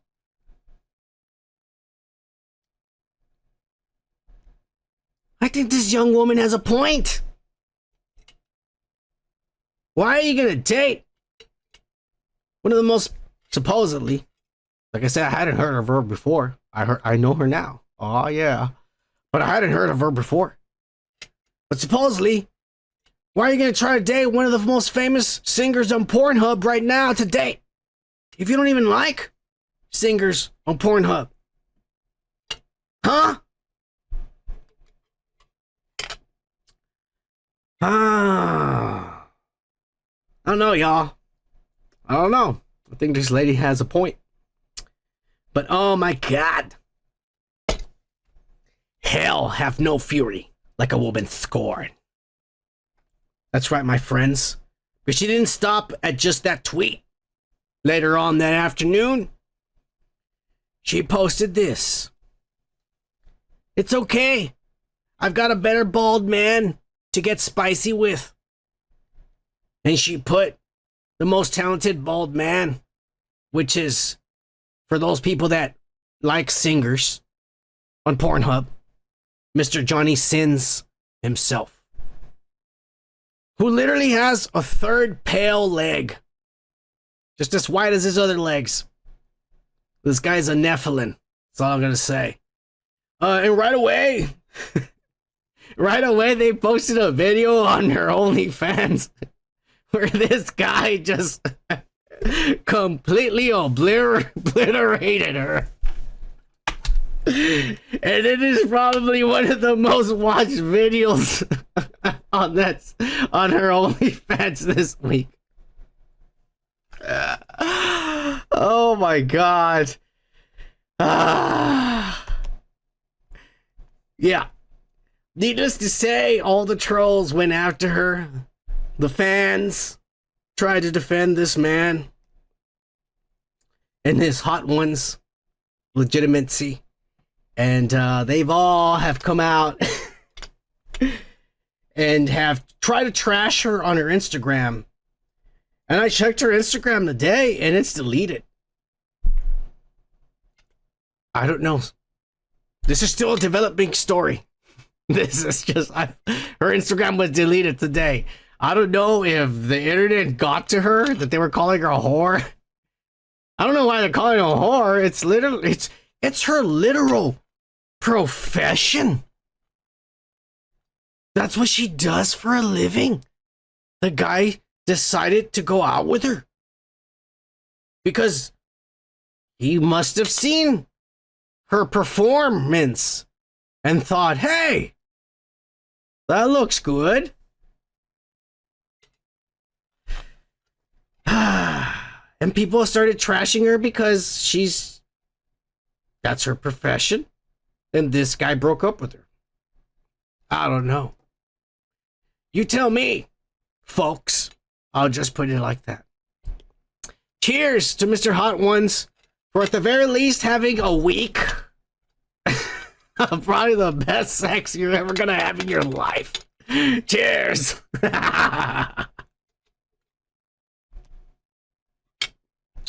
All right. But we're not done with the ass of this week. Ugh, there was a lot of fuck-ups this week, y'all. You don't even know. The NBA revealed some kind of virtual reality shit. Some new app, AI, that they made that can transform the game, the live game you're watching in real time into a Spider-Man, Spider-Verse movie. It could make it look like it. Here it is, the unveiling of this ass. NBA, show me the Pacers game as if it were a Spider-Man movie. This is a 2-on-1. Generates in real time with the game.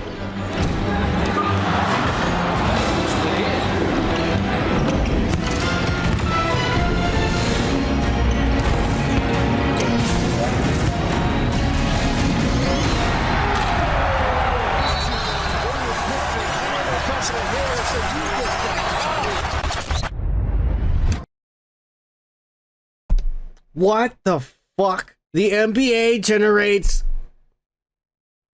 probably billions of dollars every year. What was that?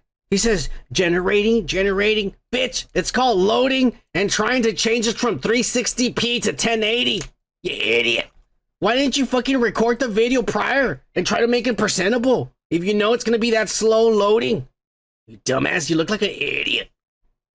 This looks nothing like Spider-Verse.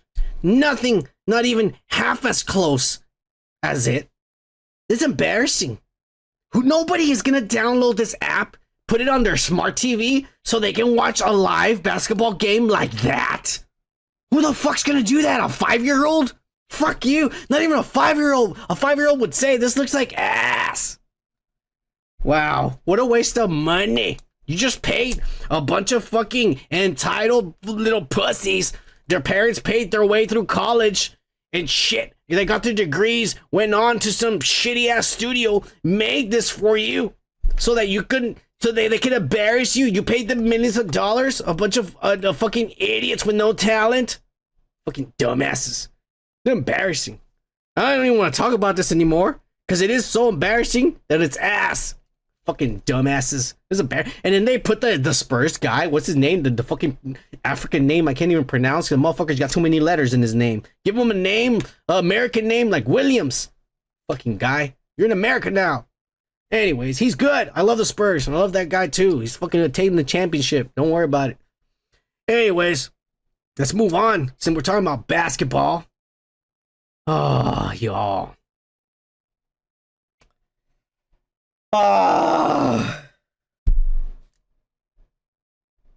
Marcus, Jordan, and Larsa Pippen are not broken up. And the We Don't Give a Fuck tour of debauchery and disrespect, unfortunately, will continue in America, in American soil. Yeah, apparently Larsa has stated that, you know, they had a little disagreement and she overreacted like any 50-year-old pumped full of fucking Botox and who knows what other hormones and shit to make her ass look good and firm.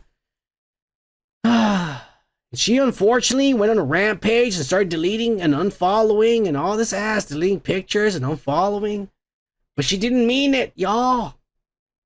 She still likes this hard dick. It doesn't need Cialis. Stay hard. Fuck her 5 times. Give her like 15 orgasms a night. Who is also her ex-husband's best friend's son. That her husband grew up probably holding as a baby. I can't even say cheers to this, bros. I'm gonna drink, but I ain't saying cheers. I drink because I'm an alcoholic. I don't give a fuck. But I don't support this fucking ass. I'll tell you right now, my personal opinion. And yes, I'm gonna go a little Melanie Mac on you. I am sorry. SoCal Melanie Mac right here. These motherfuckers are going to hell. Yes. The most disrespectful shit ever. And I don't understand why everyone's okay with it. Why they're going on talk shows and everyone's like, oh, how many times do you guys have sex a night? And how many orgasms? And what positions do you like? And shit.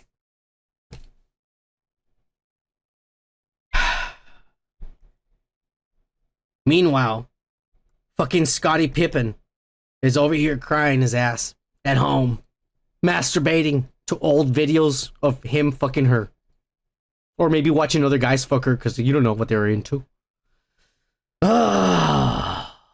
And him thinking, I held Marcus in my arms at Jordan's house when we was a kid, playing and shit. Now he's fucking my ex. The disrespect and the way society disrespects Scottie Pippen is horrible. Scottie Pippen is no Michael Jordan. Hell, I'll even say it. Scottie Pippen is no Gary Payton. Alright, fuck it. I ain't gonna lie. But Scottie Pippen's a legend. And fuck it. No man deserves to have their best friend's child they most likely held and played with as a toddler be fucking their ex-wives publicly and also being celebrated on television. Shame. Shame on everybody. And shame on these guys. But I do hope a sex tape leaks one day. Cheers!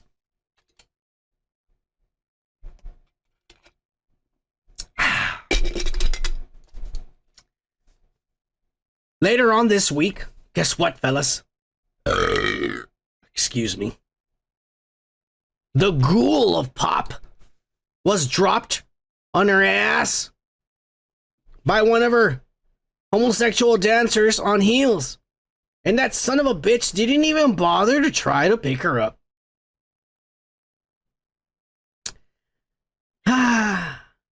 First of all, who even approved this right here?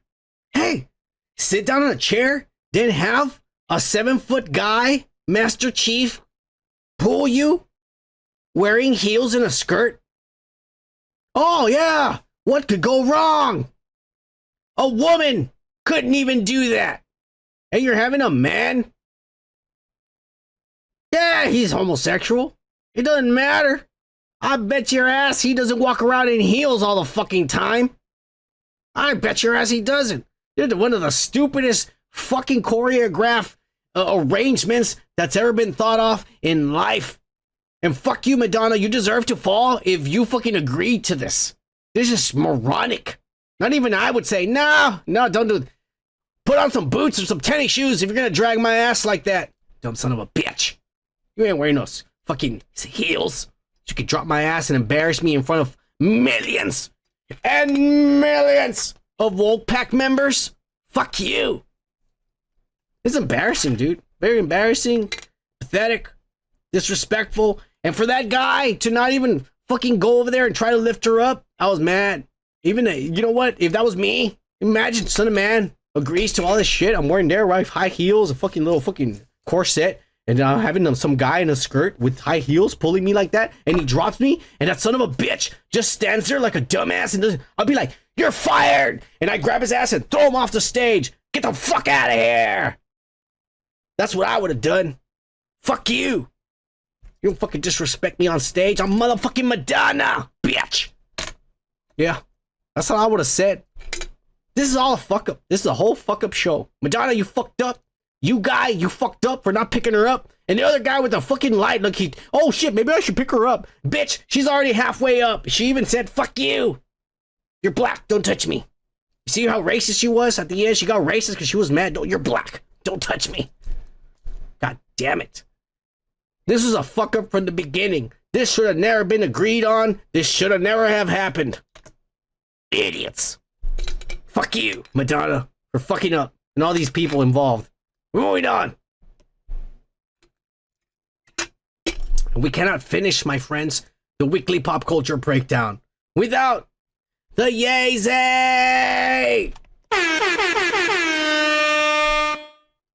And this week, my Yeezy was in Milan, Italia, with Bianca Sensori, his wife, half his age. And they went to a soccer game, my friends. And he went full out black. You couldn't even see his eyes, the white in his eyes. Nothing. Everything was black. Oh, my eyes are white? Fuck no. Everything is black, bitches. Oh, yeah. Do you guys think he can see through that? I don't know, man. This is hardcore. That looks really hardcore. He's got to be able to see. They saw a whole soccer game like this. You know, sometimes I wonder if Yeezy's even there. He could be at home, fucking masturbating, and he told his bitch, go with my bodyguard, who's the same height. And shit, he could go sit next to you, make sure nobody fucks you. Dumbass. And then come back and enjoy the game. I'm gonna stay at home. You bitch. That could not be him, you know, I'm just saying, you know. How do you know that's really him? How do you know that this is Yeezy? I don't know. It's crazy. This wasn't it. They weren't done in Italia because they moved on and they went on to a fashion show. And she wore her famous apron. This time it was colored black. And it wraps around her double D's and stretches down her cooch behind her ass and straps around her neck. Yeezy was all in leather. And her hair was all like wet. Only it's not wet. It's really firm and sticky. I wonder what she used. You think she used semen to get it that? Or beeswax? Something. Some kind of stiffener. Because it looks wet, but you know it's not wet. Yeah, there's a bunch of haters coming out and talking shit. Motherfuckers coming out like, is she allowed to wear clothes? Motherfucker, she's wearing clothes? Huh? Do you see her pussy lips? Because I don't. I want to, but I don't see them. I don't know why people are, what is she wearing? She's wearing some clothes, motherfucker. I don't see her nipples. I don't see her asshole. And I sure as fuck don't see her pussy lips. I don't know what the fuck these assholes are complaining about. That's all I'm saying.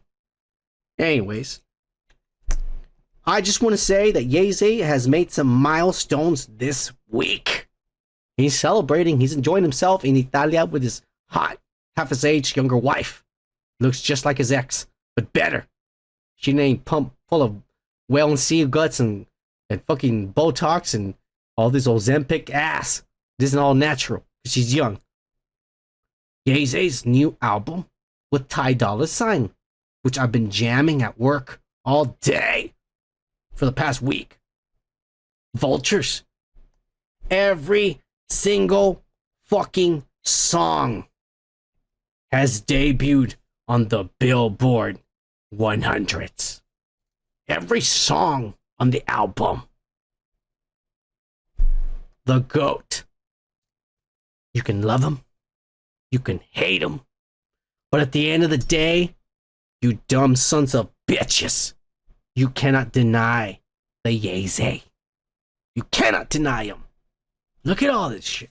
I've been jamming it. I know Super Saiyan Joku says he was fucking jamming it at work. I've been jamming it. All right. I've been jamming it at work. All right. Beautiful big fuck. This is hard because he doesn't fuck. Beautiful big breasted butt naked women don't just fall out of the sky, you know. Just don't fall out of the sky, you know. I should know. Oh, I love that fucking song. It's fucking badass. All right. It's a trippy album. There's a lot of good songs in it. But one of the things that a lot of people have been talking about is that his daughter features in Talking Northwest. And she, because this has debuted on the Billboard charts, she has become the youngest artist to ever debut on the Billboard charts at 10 years old. And she earns her first entry in the Hot 100s with Talking. I like that song. All right. Hey, it's your bestie, Miss Westie. Don't try to test me. It's gonna get messy. So just bless me. Just bless me. You don't want no problems. Oh yeah, it's Miss Westie. I'm your bestie. I'm telling you, this little girl is little Kanye. She gonna be a rapper growing up. And she gonna be just as fucked up as Kanye. And they're gonna make billions of dollars. Oh man, that's crazy. Did he put her on a fucking song? Joku, do you like that song? Talking? I like it. You don't want no problems. Oh, this little girl. And he fucking sampled her. She probably went in there and just freestyled. It's your bestie, Miss Westie. Don't try to test me. It's gonna get messy. So just bless me. So just bless me. Ha ha! We better not get copywritten for that, motherfuckers. Cheers to Northwest and Kanye's. A badass album. I love it. But there are a lot of haters that supposedly are concerned about this little girl's behavior. Of course, motherfuckers want to get jealous because they didn't make a top Billboard song at 10 years old. They didn't. Because their dads were not a fucking god who was worth $400 million and is a goddamn genius. Alright? So they gotta be jealous. And they gotta talk shit. But this little girl turns into a homework. And a homework are, what are 3 things you're grateful for today? I remember this ass when we were kids. They used to make us do this. She put, I'm grateful for the Vultures 1 album. The first one, motherfuckers. Because it's insanely good. Oh, that's a good look. Everything pronounced, spelled correctly, even punctuation. It's really good for a little girl 10 years old. That's really good writing. Her writing's better than mine. I suck at, like, I look like I'm a doctor, but I'm not a doctor. I didn't even go to fucking college. You know what I'm saying? I'm barely educated. The motherfucker writes really good. So she knows she's a genius. She says, I'm also grateful for the Black Vulture, because if vultures weren't alive, this amazing album wouldn't have come out. Oh, because the album's called Vultures, y'all. The little girl says, lastly, I am grateful for the gang Cardival. Oh, yeah. Yeah. If you see that song, I think it talks about a girl give head. Yeah, she give head like a carnival. She gives head like a carnival. So that's all she's talking about. And then she draws the album cover from her dad, which is her dad and her stepmother's bare ass. And she draws it. And people are saying this is dangerous. That she likes her dad and he influences her. What do y'all think? Think something like this is bad? That a daughter loves her father and everything he does and is like a superhero? A provocative, debaucherous superhero, nonetheless, still a superhero in his daughter's eye. Just saying. Cheers to the Yeezy, because I will say this. The Yeezy is still a better dad than a lot of motherfuckers out there that I know. At least he's in his children's lives. Cheers, Yeezy! I love you on this channel.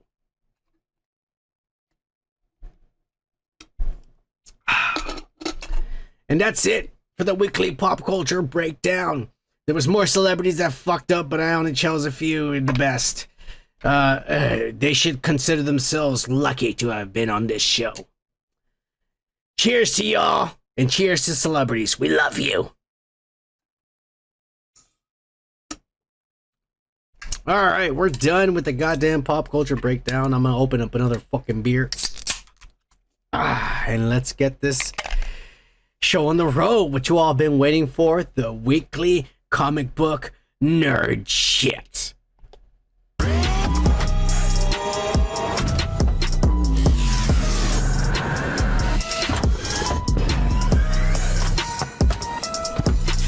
Oh yeah. Comic book nerd shit. Oh yeah, cheers y'all. And this week, actually today, if this isn't official, this is coming out of Murphy's Universe, or Multiverse, whatever the fuck these pussies like to call it, but they're usually right. They are. By next week, HBO will announce this. But apparently, finally, actually, we are gonna get a Night of the Seven Kingdoms, it's what it's gonna be called. A Night of the Seven Kingdoms, the Hedge Knight, which is Duncan Egg. I knew they were not going to call it Duncan Egg. That's a stupid name. I thought it was going to be called the Hedge Knight, but I like the Night of the Seven Kingdoms. And this was announced back in 2022. It was at least 2 years ago. That they were thinking, there were rumbles. Maybe COVID delayed it. I don't know. But now they say this will come out. It will premiere fall 2025. Meaning this will film this year. The Hedge Knight, for those of you who don't know, like me and the cunt who do, for those of you who don't know, is a story that takes place roughly 100 years before the Game of Thrones. And it's a story of when the Targaryens, and this is the people that gave birth to the Mad King. Okay? And one of the characters who's going to be really young is going to be Aemon Targaryen, which is Maester Aemon from the fucking Wall, the blind guy who dies, the old man. He's going to be in this, not the actor, but the character, and he's going to be young. And this was when he was young. His younger brother is Aegon the Third, I believe. and he's bald. And he ends up becoming the king because Aemon decides because we know this from Game of Thrones, Aemon decides he does not want to be a king and decides to go to the wall and become a crow and a maester. And he gives up his lineage, and that's why it's passed down to Aegon the Third, which is egg, dunk and egg. Duncan, Sir Duncan, is a lineage from Brianna of Tarth, the hot, tall lesbian who falls in love with fucking the lion, the Kingslayer. I forget his name. Fuck, I fucking like that guy, and I forgot his name already. I haven't seen that show in a few months, and I already forgot. But yes, all this is going to be tied 100 years before Game of Thrones, but the lineages are there. And this is basically, in a nutshell, the Targaryens, the kings of the land, the Targaryens, hold an annual jousting tournament. And they always win because they're assholes and they run the country. And in this one, they're really assholes that the commoners, the main one is going to be the Hedge Knight, which is Sir Duncan the Tall or the Brave. I forget what this is going to be called, but he's the lineage of that, Brianna, the tall chick. Jaime Lannister, thank you, Andrew Sanchez. Jaime Lannister is the one that Brianna was fucking falling in love with and shit. The Kingslayer. But Brianna of Tarth or whatever, that's the lineage of the Hedge Knight, which is this guy Duncan. And he is going to be like, fuck the Targaryens, and it's about time we fucking show them up in front of everyone. They're not better than us just because they're fucking white, blonde, blue-eyed sons of bitches that fuck their sisters. They're not better than us. And so that he rallies a bunch of other motherfuckers in the tournament, and you know, that's what it is. It's the commoners versus the Targaryens, so that once and for all they can prove that, hey, you guys are not better than us just because you guys are lineages and shit. We're commoners, but we're still fucking good, motherfuckers. And that's what this is. And Aegon the Third becomes the Hedge Knight's squire, or the guy who gets the sword for the night, because he's wearing the shit. He shaves his head, the little kid, you know, nobody recognizes him, and he pretends, and he's a squire, but he wants to help fucking Duncan. And when he becomes king, he makes Duncan like the guy who's in charge of the army or some ass. I forget the lore. But in other words, this goes on. But this specific story is only going to be about the jousting tournament. I promise you. Maybe it gets popular and they might go in afterwards talking about fucking Aegon the Third and his rule now that he's older with Duncan being his right-hand man. I don't know. But for sure, this specific show is only going to focus on the goddamn jousting tournament and the story about Sir Duncan trying to rally some knights to help him defeat the Targaryens so that they can prove like these guys are assholes, you know. And I think that's basically what this is gonna be.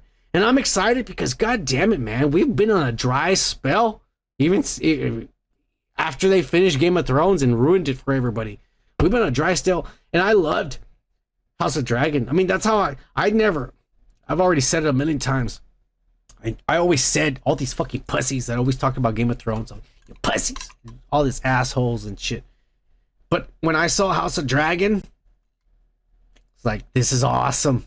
And it ended, you know, because it was only the first season. I was like, god damn it. And so then I downloaded all of Game of Thrones and I binge watched Game of Thrones in like a month. All of it, all 8 seasons. I'd binge watched it all. And I was fully in.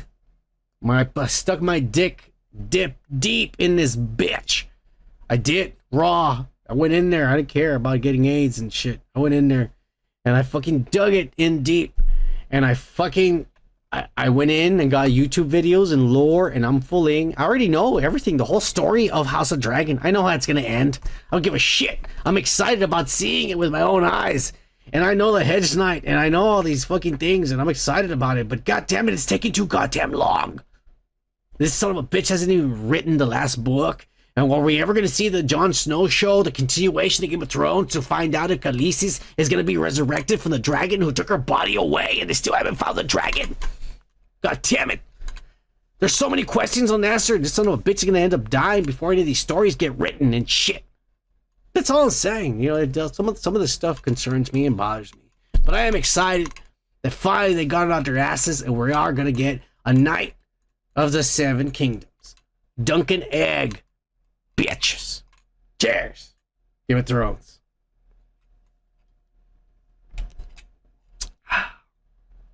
This week, a Borderlands trailer premiered.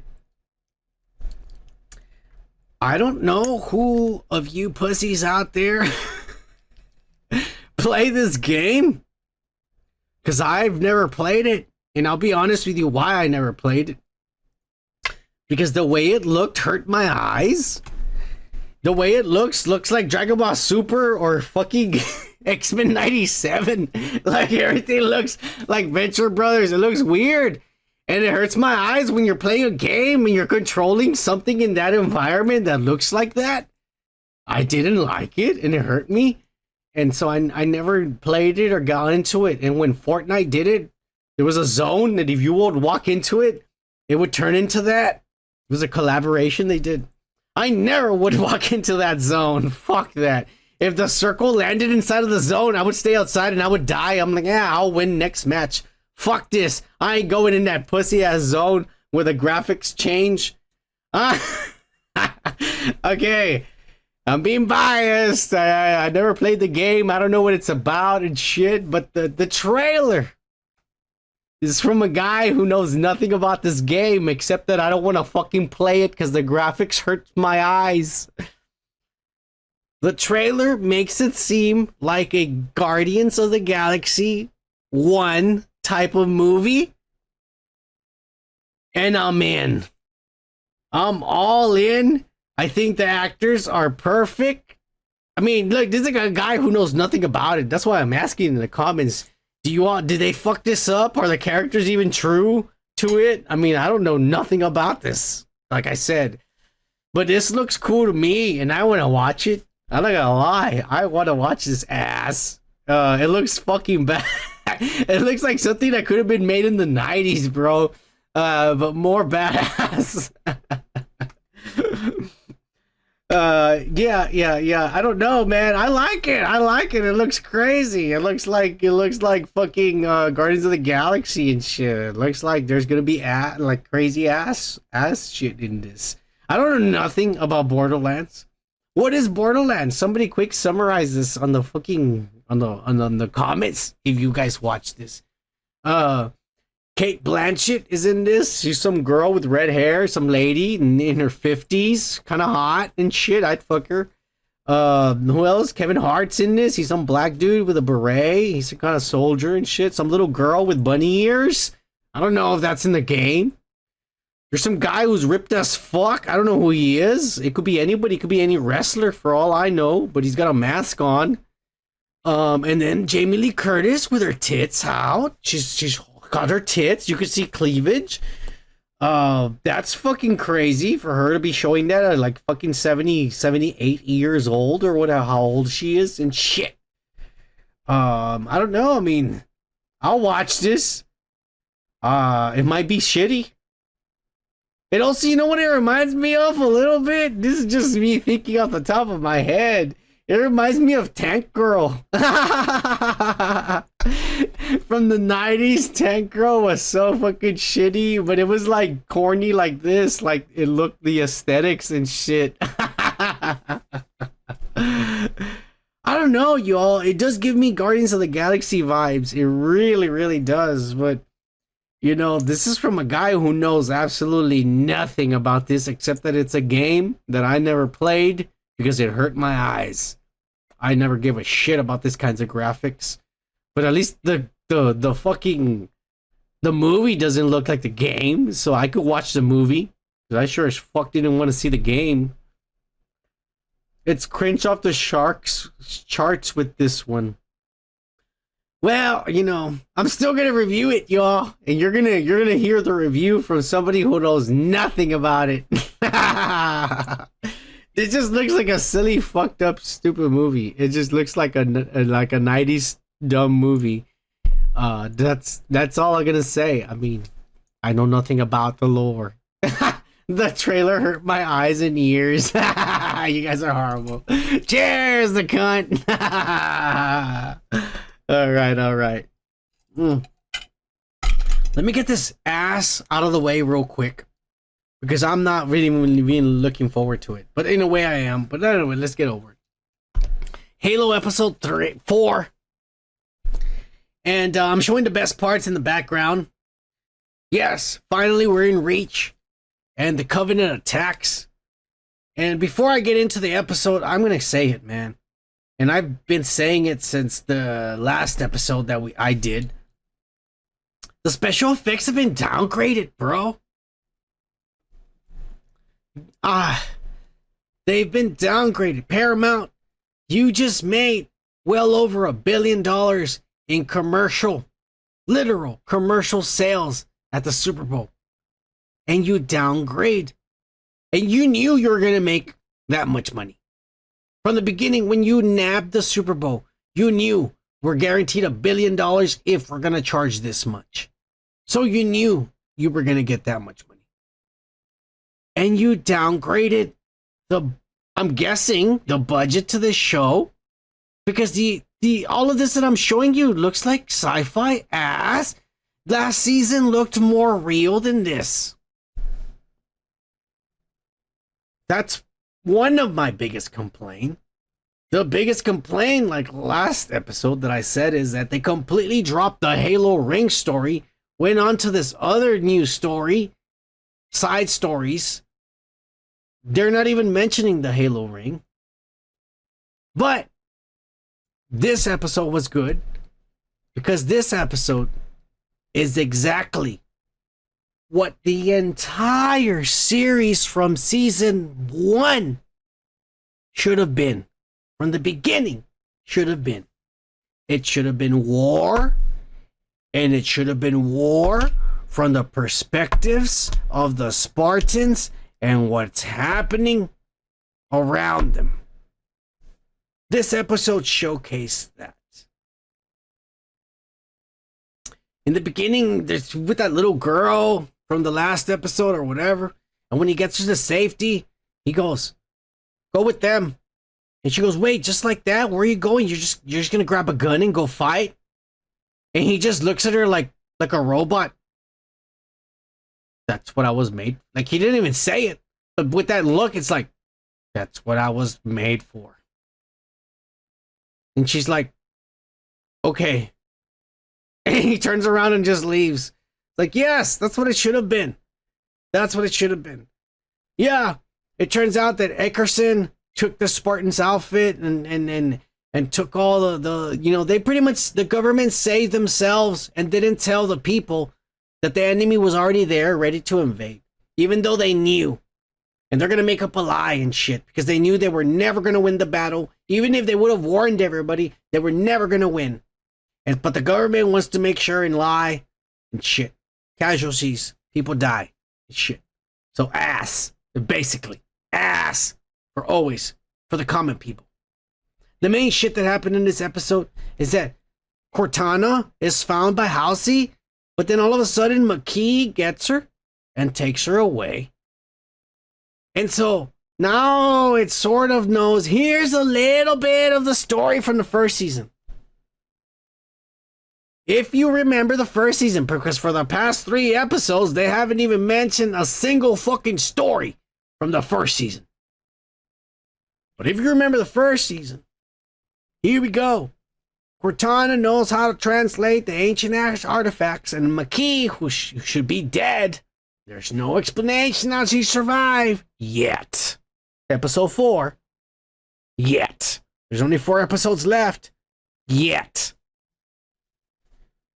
But she's alive, and she stole Cortana, and so now the bad guys know how to read the artifacts, and they might get to the Halo ring, even though the Halo ring has not been mentioned at all in the second season, or shown, or mentioned, or nothing.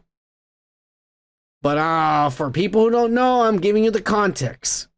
Because we're supposed to know all this, even though they're not mentioning it. Which is what is pissing me off. They might finally have the means to get to the Halo ring before the humans. The main shit that happens are the deaths. General Keyes dies because he ends up sacrificing himself. And he blows up a bunch of one of these iguana motherfuckers and shit. And even Halsey feels bad and she cries and shit. But then one of the Spartans, I forget what this motherfucker, his name is. It's not Rids. I forget what his name is. But he fucking gets killed too. His heart blows up because that guy sticks him with that needle shit that blows up after a while when you shoot people. And he dies. And my Master Chief yells. And that's how they end the episode. Look, this episode was better because there was a lot of action. And I always felt like the entire series, you could have somehow tied the lore, the McKee and the Halo ring and Dr. Halsey in it. A lot of the other side stories don't need to be in the show. But those, you could have tied them into it. But the whole show from season 1 should have been this. Missions, the 4 Spartans as the main characters. That's it. No one else. They're the main characters and showing what's going on around them from their perspectives. Like this episode. This episode only showed Master Chief's perspective. But if it would have been a show where all 4 of them, you know, that would have been a better show. There was a show, somebody said one time, there was a show on YouTube, that a fan show that somebody made. That show was really good. And it was just about the Spartans on a mission, on one mission, saving a bunch of regular humans from somewhere. That show was so good. And that's what this should have fucking been. It should have been the Spartans missions. And you could have included the Halo shit in there. The Halo ring, which is what the show is called. Halo. So why are you not talking about the Halo ring? It's fucking stupid. That's all I'm going to say about this episode. This was better. Way better than all the other ones. So much better. I'll put it like that. But we're in episode 4. There's 4 more of these left because they shortened.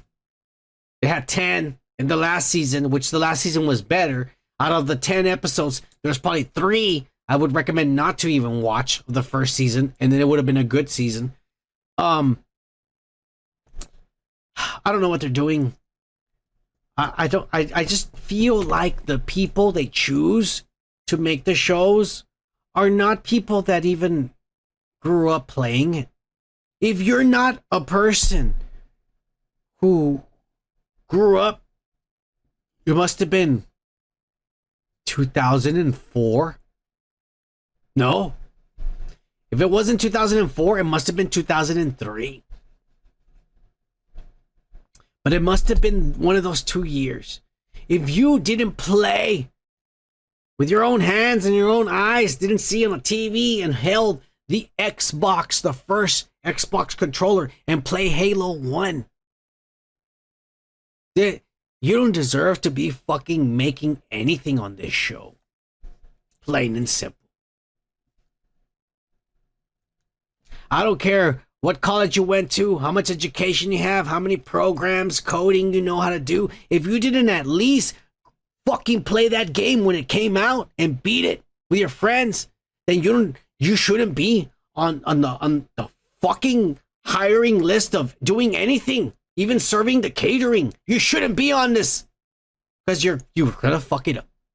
And that's what's happening with all these shows, not just Halo. Moving on with this comic book ass.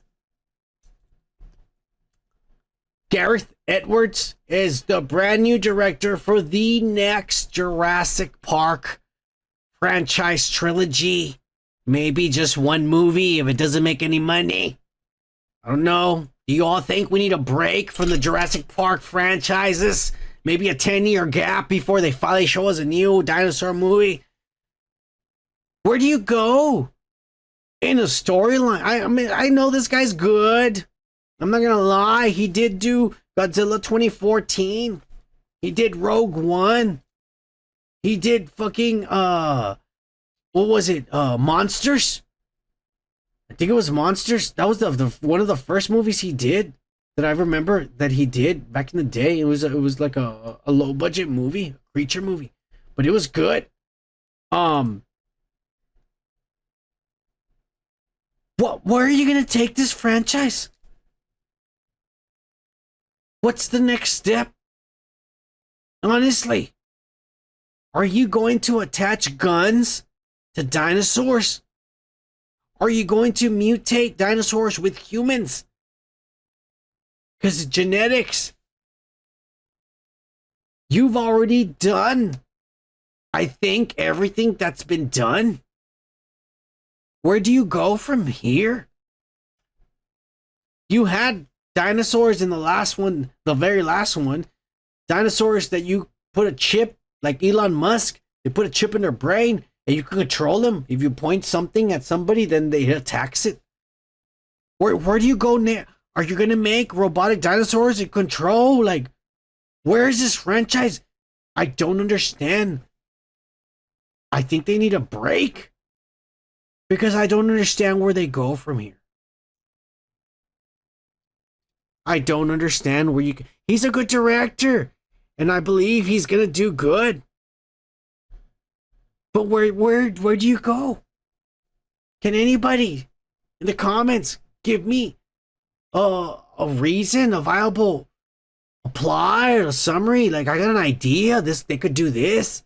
Because I can't think of anything. Except for like cyborg dinosaurs. Splicing humans with dinosaur DNA. I mean, what? What kind of monstrosity fucking kind of movie are you gonna make next? I think they need a break. Fuck this franchise. I love Jurassic Park movies. I've gone to see every single one of them in the theaters. Every single one of them I have seen in the theaters. I'm not gonna lie. I enjoy them. Not because the stories are good, but because I get to see dinosaurs. That's the only reason I like to go to the theaters, to see dinosaurs. That's great. But where are you gonna go with the story? It's just, I don't know. You need a break, right? Let Godzilla and Kong rule the next 10 years. And then you can come back with some scientific shit. I don't know. Maybe the world will be more advanced. Give us something better. I just don't think this is necessary anymore. Another trilogy. Part, what is it? 7. Is it? I think it is part 7 now. I don't know. I like Garrett Edgeworth. I got nothing against him or his movies. I don't think this is necessary. This is a cash grab. It's a money grab. That's all it is. That's all it is. I'm moving on from this ass.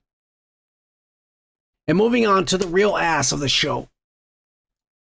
Some DC ass. Because none other than Dave Batista continues to tease / beg for a job / I already have the job, bitches. He continues to tease that he will be Bane in James Gunn's universe because James Gunn said, I will hire all my friends from the Marvel universe. If they want to come and be DC characters, all they got to do is tell me what you want to play. And this big, dumb son of a bitch is bigger than I'll ever be. Probably crush my head with his bare hands if he wanted to. I don't think he would, though. I think he would like me. I would hope he would like me. Because I like him. But this dumb son of a bitch wants to be Bane. Yeah, he could be Bane. I could say he is, you know. But they better keep Bane Mexican. This son of a bitch better go to Mexico and learn some Spanish and shit. And if he wants to be Bane. That's all I'm saying. Son of a bitch. He got the job already. What the fuck are you teasing for? You know goddamn well the guy who's in charge of like whole fucking studio and all the movies and franchise is the guy, one of your best friends, gave you a job, made you a movie star to begin with. You wouldn't have a job or a career if it wasn't for that man. Stop teasing us. You know goddamn well you're gonna be this character. Son of a bitch, probably in the first Batman movie. The first Batman movie that's gonna come out, this son of a bitch is gonna be the bad guy in it.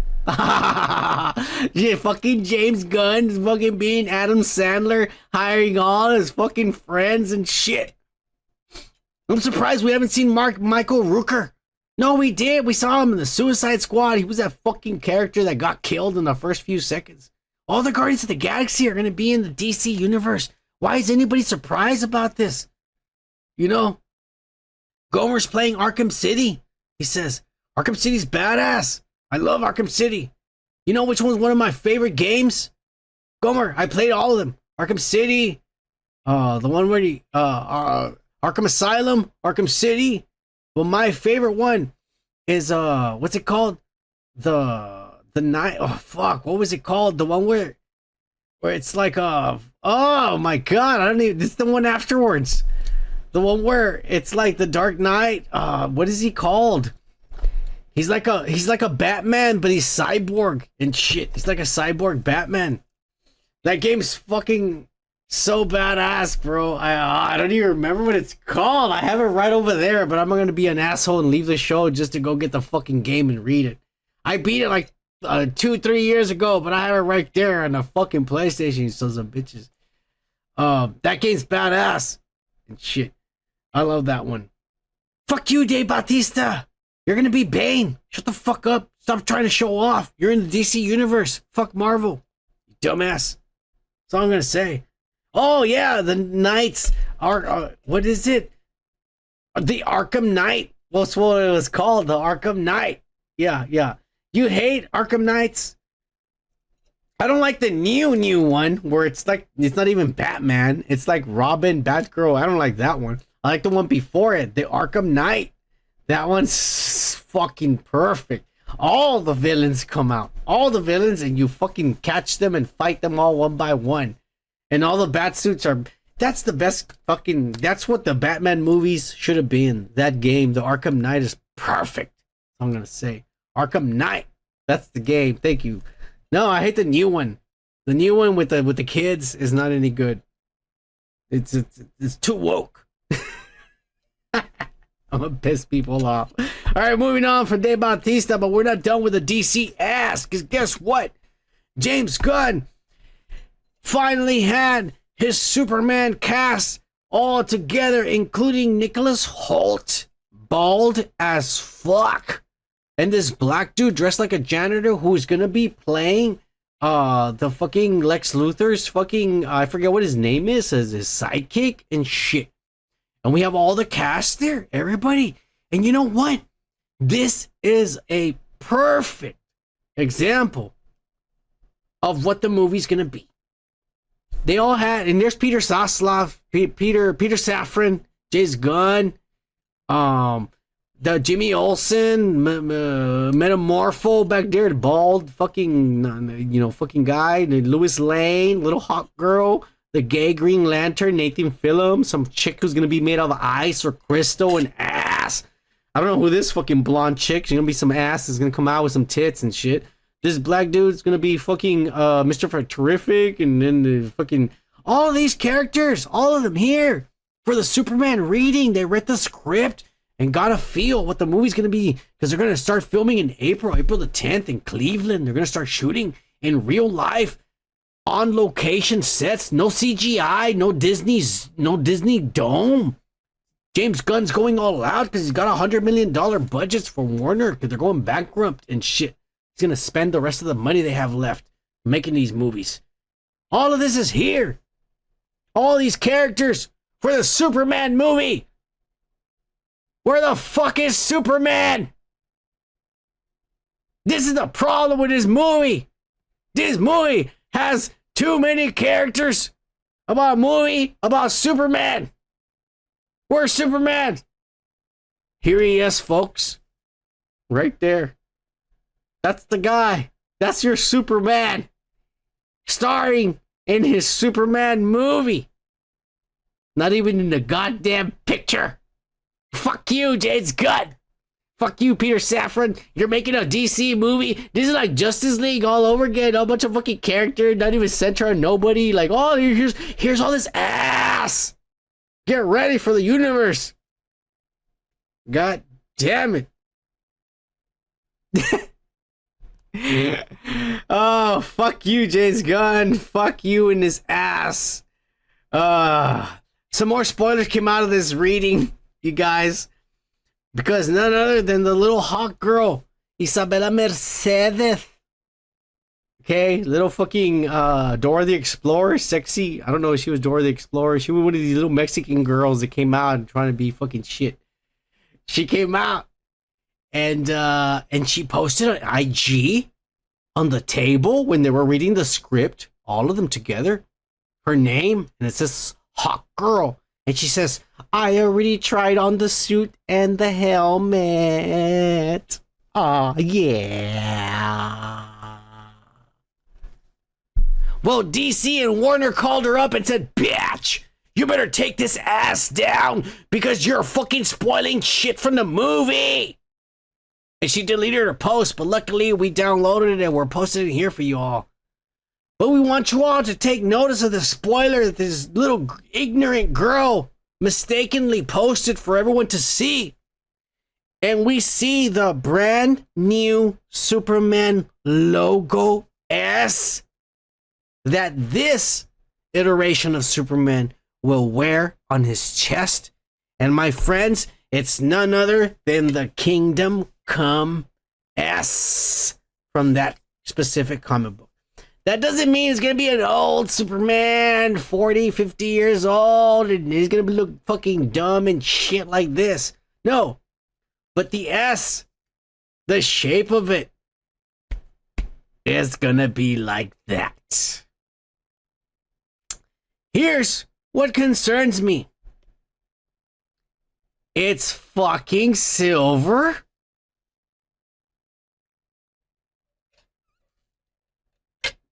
I hope to my God that this is just for this little name tag they made for this little girl and all the actors to have in front of them to feel special. And that they didn't want to spend money to put blue and red and shit on it. But if James Gunn has Superman being silver instead of blue and red, a little bit, maybe yellow, I don't know, if he wants to go old school, he can add yellow. But silver and black.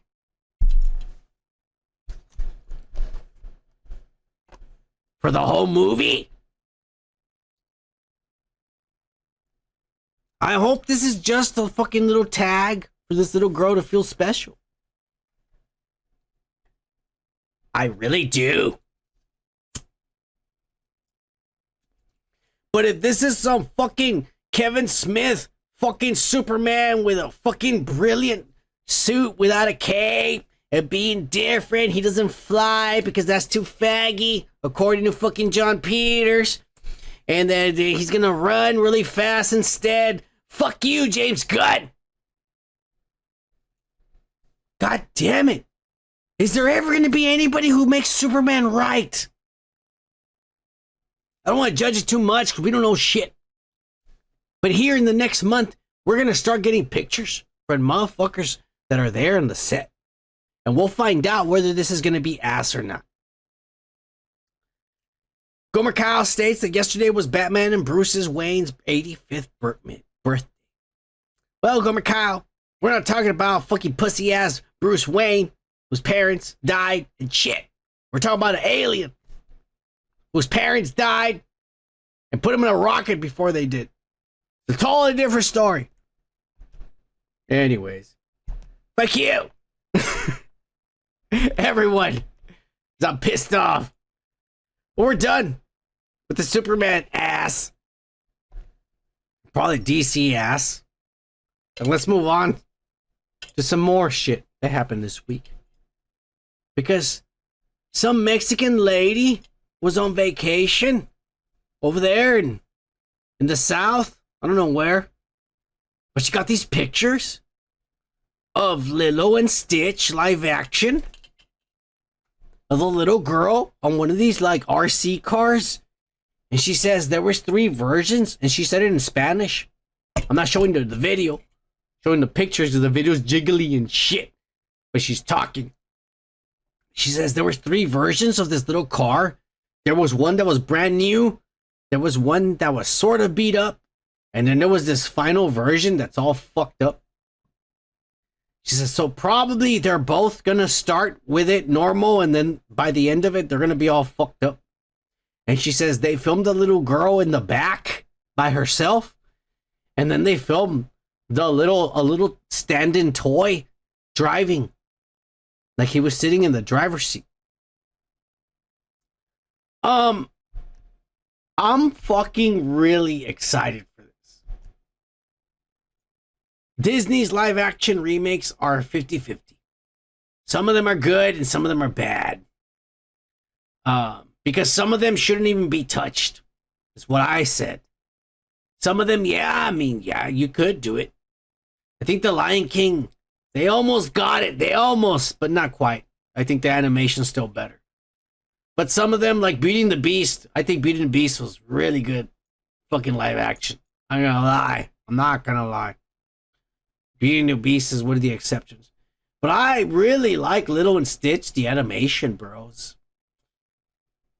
And I am happy that at the very least, according to the stand-in, he's gonna look like what I thought a live-action Stitch should look like. So, I'm not mad about this. I'm curious because, I mean, it's... fuck, when did I last see this? 2002? It was a long time ago when I saw this movie. It probably was when it first came out. So it's been a long time. I don't remember if there was a scene with a little car and shit that they were... I know that the little girl's already trouble. And then she teams up with this little ass. And then they start fucking more shit up. And then the aliens are searching for him. So that's, you know, makes more trouble. But you know what's crazy is that everybody in the cartoon thinks that it's a little dog that she adopts from the pound, because at first he gets caught by the pound and they throw him in there. And that's how they go pick out a dog, because they think, well, she needs a little dog and she'll stop misbehaving because she'll have responsibility. So they get her a little dog and she picks this thing that she sees in there. It's an alien. That really doesn't look like a dog. I understand in the cartoon. Another thing is I'm waiting for is that her sister, which was the person who was in charge of this little girl, because I think their mother had died. So hey, this is her older sister in her 20s. She was hot as fuck in the animation. So I'm wondering who the actress is gonna be. But I'm so happy that at least Stitch looks like the way Stitch is supposed to look like. I'll just say you like that. I'm happy about this. We'll see what it ends up looking like. And shit. But enough about Lilo and Stitch. Let's get into real ass.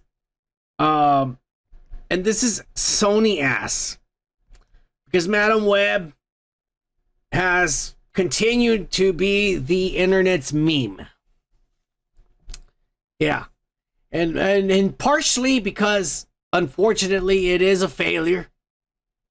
Both internationally and domestically, it has not made over $30 million.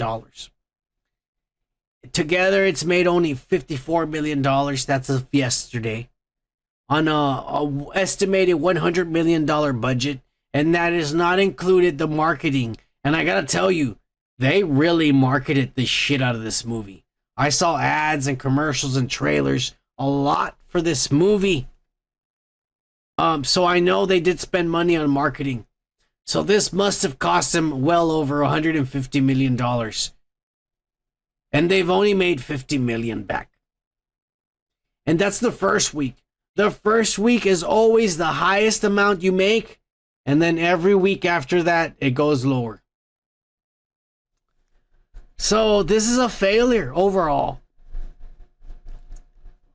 But I promise you, this is going to be a cult classic. People will talk about this and will hail it as a cult classic later on in the future. But, Madam Web, here are some of the memes that have been trolling around the internet.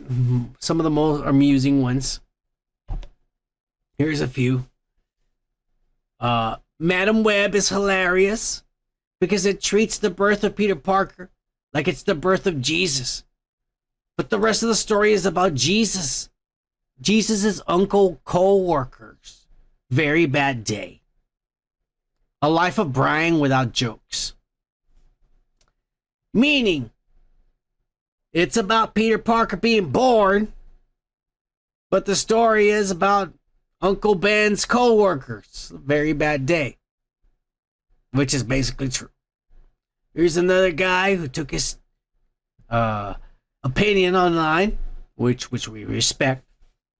Madam Web says to young Uncle Ben, "What? You don't want to get shot in Queens?" In the first scene together. And I said something like that. I said, yeah, he says something like, "You've never been shot in Queens before?" And I was like, what? Who wrote this? Why? He said, just in case you want to know what kind of movie this is. Yeah, they make fun of the fact that Uncle Ben is going to get shot in the future. That's fucking stupid. Matt Fresh. I like this one. He says, it's now day 3 of Madam Web being so bad that no one has even bothered to add the plot on Wikipedia. That's really good, bro. Oh. This little girl, Allie, she puts, Madam Web got my brains to such a weird place that my aura ring, that's that shit that the new kids do. You buy this thing and it reads your sleeping patterns. My aura ring thought that I was asleep and it sent me the details of how my sleeping pattern was during the movie.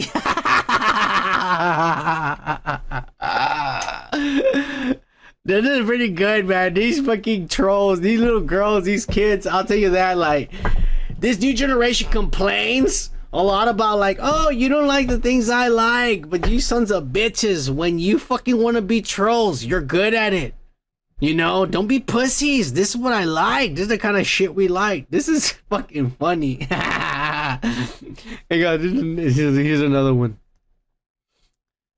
This guy, Blu-ray Angel, says, this is a quote from the movie. I said something like this. When you take on responsibility, great power will come.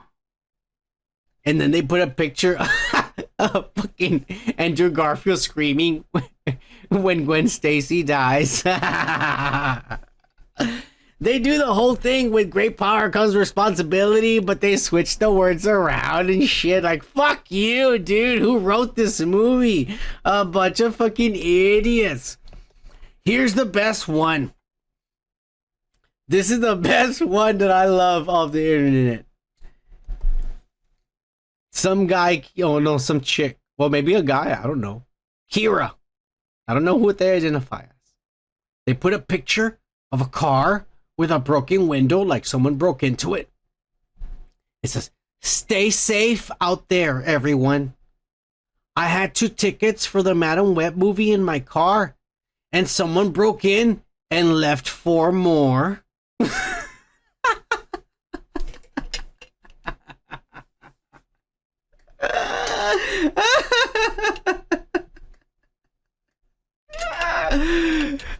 my God, man. You know, like I keep saying, man, this new generation complains a lot, but when they want to be dicks like the rest of us, when they want to have opinions, they're good at it. They just want to be pussies and say they want to dish it out, but don't like to take it back. I like this stuff. I like the comments these guys left. I think they were hilarious. These fucking trolls, better than anything I would have done. I'll just put it like that. Madam Web, it'll be a cult classic, I say. Anyways, cheers to Madam Web, Dakota Johnson, you're hot as fuck, and Sydney Sweeney and the rest of the little girls. Cheers. I know you guys are over age. That's all that matters. Over 18. Cheers. But we're not done with the Sony ass, my friends, unfortunately. Because I got some horrible news. According to the leakers and the spoilers and the assholes online. Because apparently, Spider-Man 4 is in jeopardy. Because Amy Pascal and Pascal Sony Pictures and Kevin Feige and Marvel Disney are butting heads on the direction to take Spider-Man 4. A movie that they haven't even convinced the main actor, Tom Holland, to participate in. Because he says, I need to read a script and it needs to be good before I sign on. Which they haven't even written, which they haven't even apparently agreed on what the movie should be. Because according to the internet assholes online,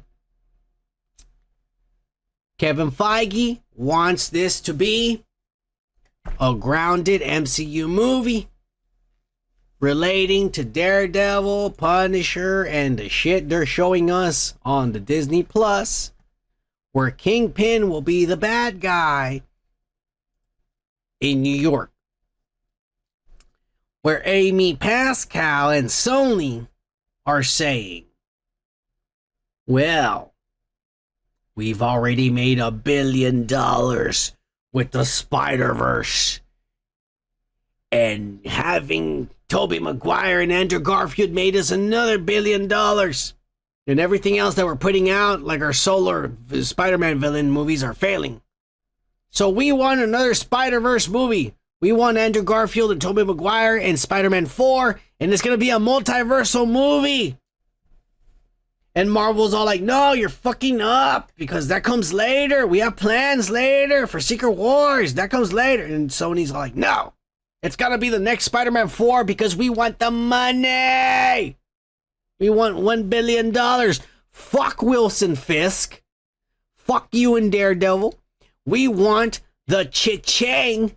And that is Tobey Maguire and Andrew Garfield alongside this little prick. And that is what's happening right now. And unfortunately, because Amy Pascal and Kevin Feige won't agree to shit, Tom Holland is not going to sign on. And we are running out of time, my friends. Because Secret Wars is coming in 2 years. All these movies and all this ass is supposed to happen. And somehow Tom Holland hasn't even agreed to be the Spider-Man in the next movie. And yet these dumb sons of bitches are arguing about what the next movie should be when you should be trying to cater to this kid. Tell this kid, what do you want the next movie to be? Oh, I want the Scorpion and the Sandman and this and that. That's what the next movie's gonna be. You wanna know why? Because he's the one that's making you billions of dollars. You idiots. You shouldn't be fighting amongst your studios. You should be asking this dumbass, what do you want the next movie to be? Because you are the Spider-Man everyone has been paying for throughout this whole mess of ass that both of the goddamn studios have been feeding you. Oh my God. This is bad. The only franchise they have left is in jeopardy because these two idiots cannot agree on what the next movie should be. And the person they should be trying to convince is not gonna fucking sign on until you figure out what it is you're doing. This is the worst fucking thing ever. To find out that the only thing that has been good in the MCU is now being fucked up. Because these guys don't want to do the obvious and ask the star of the goddamn movie, what do you want to do? That's what I would do if I was these two assholes. I'll just tell you like that. This is ass. And the MCU is dead because of ass like this. R.I.P. Spider-Man. I didn't think I was going to say that. Cheers to my dead homies. Super homies. But we're not done talking about Sony ass. Because Sony did do something right this week. And kind of Disney and Marvel did too. Disney in general. Is because before, when you wanted to own any kind of Disney physical media, nowadays you needed to be part of a club that you pay a subscription to, like Amazon. And when you pay your subscription to that club, you are then granted the privilege of buying physical media like The Lion King in DVD or VHS, Pinocchio, 1940, whatever. All that shit, you get to actually order it from them directly in physical media for being part of this club. Well, Disney is discontinuing that because they have lost billions of dollars from all the shitty Marvel and Star Wars programming they have fed you over the last 2 to 3 years. They have lost billions of dollars because every movie they put out, they thought they were going to make at least $1 billion with. But they have not. So they have lost billions of dollars in feeding you this ass that looks pretty, but still looks and tastes like ass. They've lost billions of dollars that now they have outsourced to Sony Pictures and Home Entertainment in a deal that will allow Sony to take all of Disney Studios' home entertainment media and sell it physically. Not only sell it, produce it, distribute it, and sell it. Well, obviously, with sharing the profits or whatnot, but at least Disney is no longer going to be making the goddamn physical media themselves. They will not pay for it, and they will not have to be charging you a subscription for it. You're probably now going to see these things available at your local Target and Walmart and all that shit stamped with a made by Sony Pictures in China and in Japan or some communist country by a 12-year-old. But it's going to be stamped and made by them because Disney outsourced and says, fuck it. Because Sony's so poor right now. They're not making no money from the Madam Webs. They're craving the Hunters and Venoms and ass that doesn't have Spider-Man in it. Idiots. The easiest solution was to make a brand new Spider-Man and slap it on that universe. Here's your Spider-Man in a brand new universe. Idiots. Multiverse. Dumbasses. Now you're failing. And so the only way you can make money and say, hey, let me make all your DVDs and VHSs for you. I don't know who the fuck buys VHSs for you. But they're going to make all their physical media and make some money on the side. And that's what's happening, my friends. Sony and Disney are still partners in some way and are still taking your money so you can own these pieces of ass remastered DVD quality and all that Blu-ray ass just for your entertainment. so that you can have and show off to all your fucking friends that you have it to. Fuck you and everything you do. Cheers.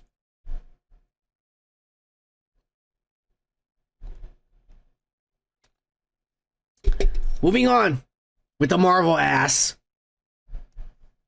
We have a brand new poster that was released overseas for the Deadpool 3 movie with 3 Taylor Swift inspired bracelets.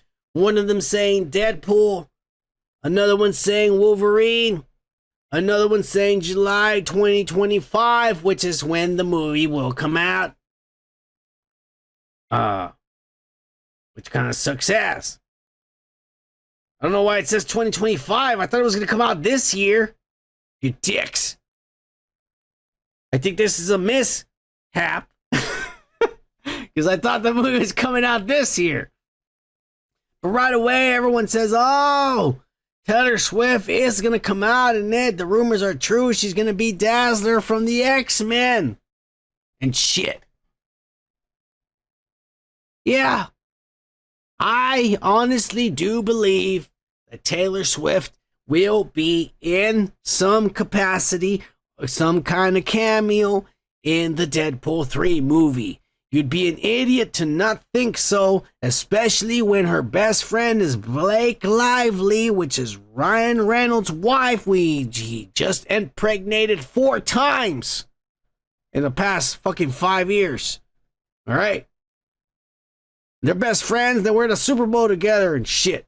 So goddamn well that she's going to be in the Deadpool 3 movie. She's even hung out with the director and shit. But I don't think she's going to be Dazzler from the X-Men.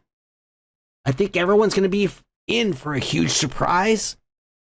Because there's going to be a lot of variants of different superheroes from other fucking universes and ass and a bunch of different shit. This is an actual multiversal movie, unlike the Multiverse of Madness of Doctor Strange, which was ass. This is the true multiversal movie. All right? You're going to see a lot of different versions of shit. But I don't think she's going to be Dazzler. I honestly think she's going to be a Deadpool variant Lady Deadpool. She's going to be Lady Deadpool, a variant. She's probably going to get killed right away, but it's going to be her. She's already dressed up as Deadpool for Halloween a few years ago, so you know she's some kind of a fan because maybe she saw the movie for the first time and she's like, this is funny. It doesn't matter. She's rich and famous. If she likes it and she hangs out with the guy's fucking wife all the time, you know goddamn well she's in the movie. And I think she's going to be a female version of Deadpool variant, not Dazzler. Everyone's expecting Dazzler, but I don't think it will be. That's all I'm saying. And the fact that they made a poster like this just goes to show you, you know. Actually, you know what I think about it? I don't think that's 2025. I think that's actually the date. July 2025, 2024. That's when the movie's going to come out. I'm being drunk and high. I'm sorry. Anyways, cheers to Taylor Swift, to Ryan Reynolds, and all this Deadpool shit. The only movie that's going to make Marvel some fucking cash this year. Cheers. But for the last Marvel spoiler, the end of the show is the best, so hang on. This is not the end. For the last Marvel spoiler, I have none other than Daredevil. And we have none other than the White Tiger walking down the street, probably after saving somebody, and then some guy go up to him, boom! Shooting him point blank in the fucking head, killing him. Right there in the spot and walking away. And you see his shirt, and it's got a skull on it. Frank Castle, the Punisher, is back on Daredevil Born Again. It's official, and he is already fucking up by killing heroes. He doesn't give a fuck if you're a bad guy. If you're wearing a mask, you're going down, son of a bitch. You're breaking the law. That's insane.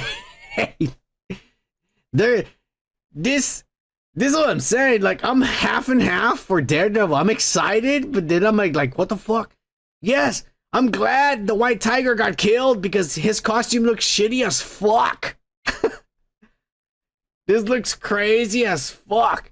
And I'm glad Frank Castle, John Berthal, is back as the Punisher.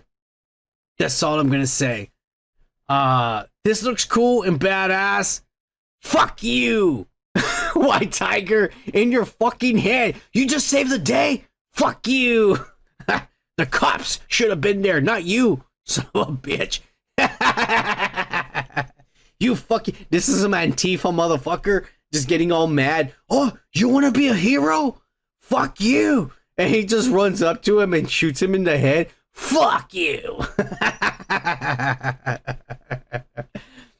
I don't know where this show is going, man. Kevin Feige might fuck this all up. Because already we have the bad guy who's the Muse, who spray paints and kills people and shit. The Punisher's in this killing heroes because that guy's a hero, a vigilante. There's vigilantes. Foggy gets killed, carried, covered in blood. Daredevil. I mean, like, this is getting fucking nuts.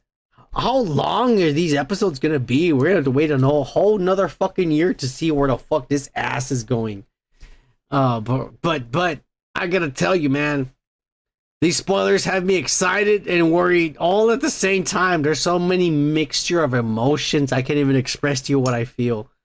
But at the very least, I'm happy that John Berthal is back as the Punisher. I don't know where the fuck they're going with this story because he just shot and killed a good guy, a vigilante, another Daredevil.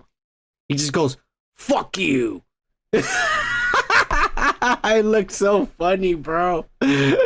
Oh my god. Oh god. Oh well. Okay. I'm done with the fucking Daredevil. But we're gonna take a quick break.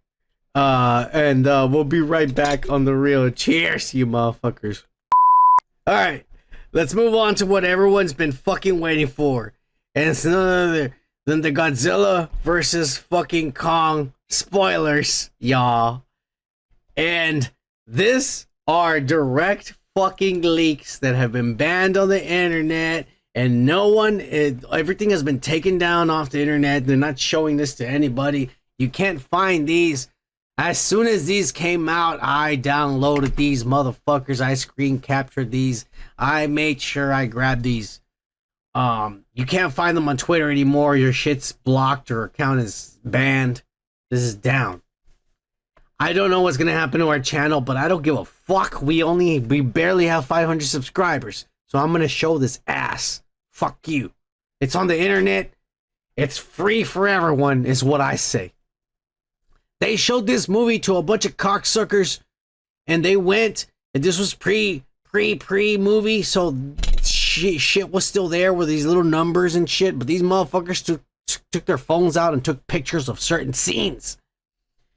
This is that scene where Kong is down there, and he finds that the bad monkey is there, and they want to take over the world, and Kong is gonna fight them. They're gonna kick their asses, because he's better.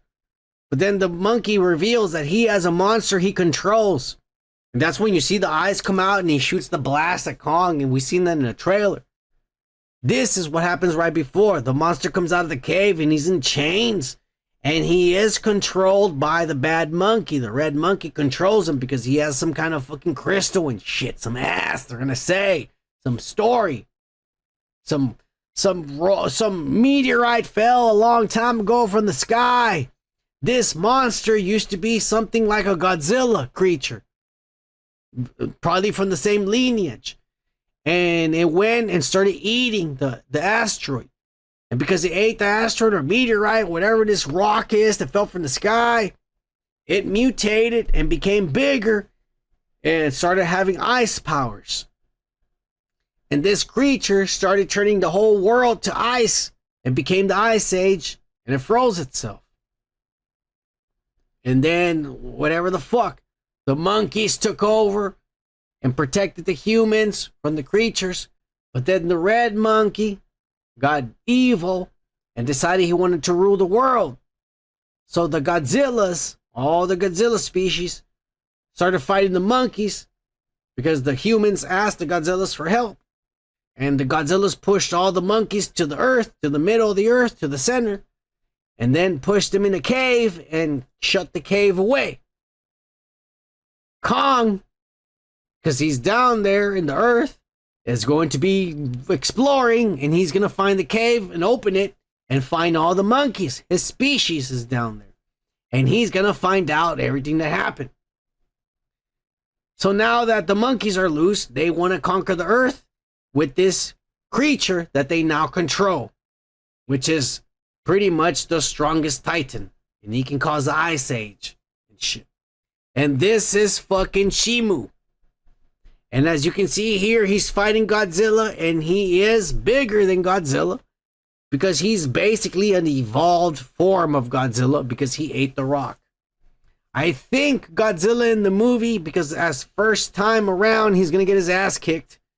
He's going to need to evolve to the pink version to fight this monster. And I think Godzilla's also going to eat part of the rock that this monster ate in order to evolve a little bit and cocoon himself and become the pink version that we seen in the trailers.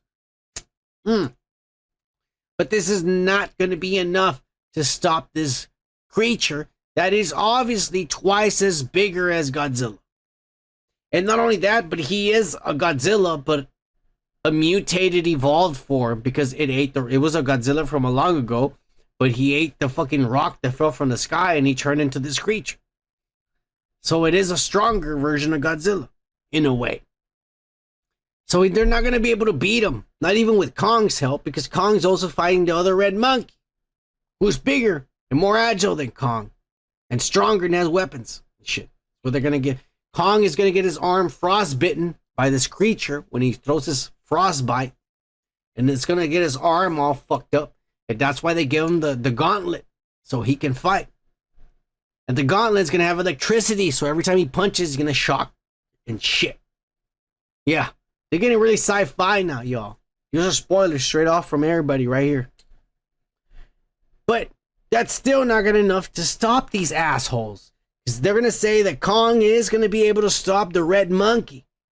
But at the end, Kong and Godzilla will not be able to stop Shimu, this fucking big-ass monster that causes the Ice Age. And so, the little pygmy people, the people that the little girl from the second movie or whatever, that she talks to Kong, she's going to find out she's from a lineage of these people that live underground in the hollow earth. And they actually worship this creature that's in a cocoon. And the cocoon will finally break in the movie. And ta-da! It's fucking Mothra. But a different kind of Mothra. Everyone thinks it's the same one. If you remember from the first movie's Mothra was not hairy. It was more like a fly, bluish, very colorful. It didn't have fur, I don't think. Not like this. This is a different kind of Mothra, and it will have fire powers like a phoenix. But it is Mothra, and they're going to call it Mothra. Now, this is what I think. This is not in the spoilers, and I don't know. This is me guessing. I think they're going to say that the one we saw in the or the last one, Godzilla, fucking King of the Monsters movie, where Mothra died, they're going to say that's the female version that came out of Cocoon. This is going to be the male version. Or maybe the other way around. That was the male version. They're going to be the female version. I don't know what they're going to say, why it looks different, but they're going to say a reason why it looks different. It's not the same one because the last one died, and there could be other moths that are born. Duh. But it's Mothra. And Mothra is going to help the fucking guys save the day. And here is what is edited out of the trailer from the final scene of the movie after they defeat Shimu. Here is Kong, Godzilla, and Mothra right there that has been edited out of the trailer. Spoilers for you motherfuckers on this underground broadcast. Cheers.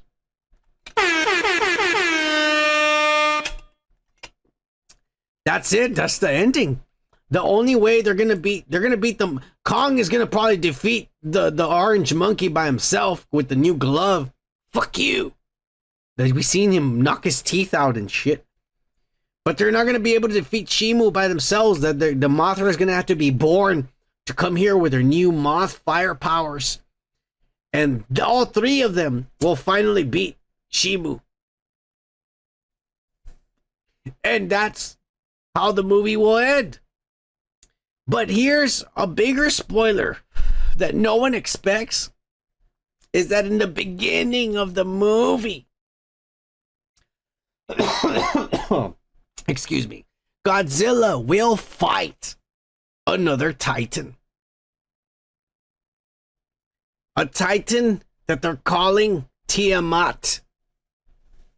I can go into what the name Tiamat means because that's an old Sumerian name for a god and shit. And actually that's a name for the original name of the earth before it was destroyed and made smaller by the moon that crashed into it from Nibiru. I can go into a lore of real history of how this solar system was created, but I'm not the Sumerian culture. We're talking about Godzilla. But they're going to call this creature Tiamat. On the right side is taken right from the movie. That's how it looks in the movie. And that's just like a still frame. So that's probably when it starts glowing, ready to attack.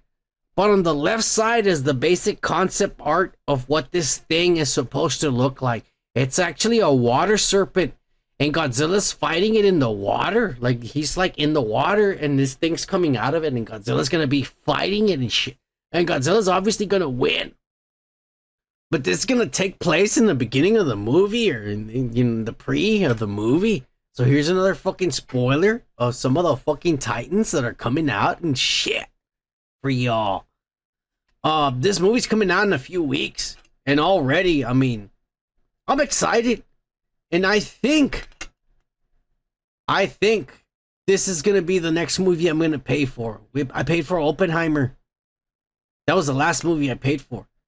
I think I'm going to pay for this one because I like seeing creatures and fucking destruction and shit like that. I really do. And Godzilla vs. Kong, to me, looks badass. Obviously, the story's going to be shitty. I want to see just monsters fighting. That's all I want to see. You know, for this kind of movie, that's all I want to see. Monsters fucking fighting. And that's all anybody should want to see. Plain and simple. Alright, that's all I'm going to say. Godzilla vs. Kong is getting a thumbs up before I even seen it. Alright? I'll just say it like that. That's getting a thumbs up from me. Alright. Anyways. That's it. I think I've ranted long enough for tonight for all you motherfuckers out there and shit. I do want to leave you with just a little bit of maybe some life advice for you all. And the best life advice I can give to you all for this week, I think I probably said it earlier today, but learn not to care. Plain and simple. Because when someone insults you and you get angry, that means you care enough to get angry. Whatever that person says, you put so much feeling into it, you care so much about it that you choose to get angry. Whereas if like you do not care what that person says about you, you can just continue with the rest of your day being happy. So, life advice for this week is learn how to not care about certain things. Because there is things you obviously need to care about. Obviously. There's things that do not need your attention or your acknowledgement. And you can easily just brush off. Pretend you have a beer in your hand and just look at the person and go, and walk away. It's that easy. Anyways, cheers to y'all. Thank you for being here, and I'll see you next week.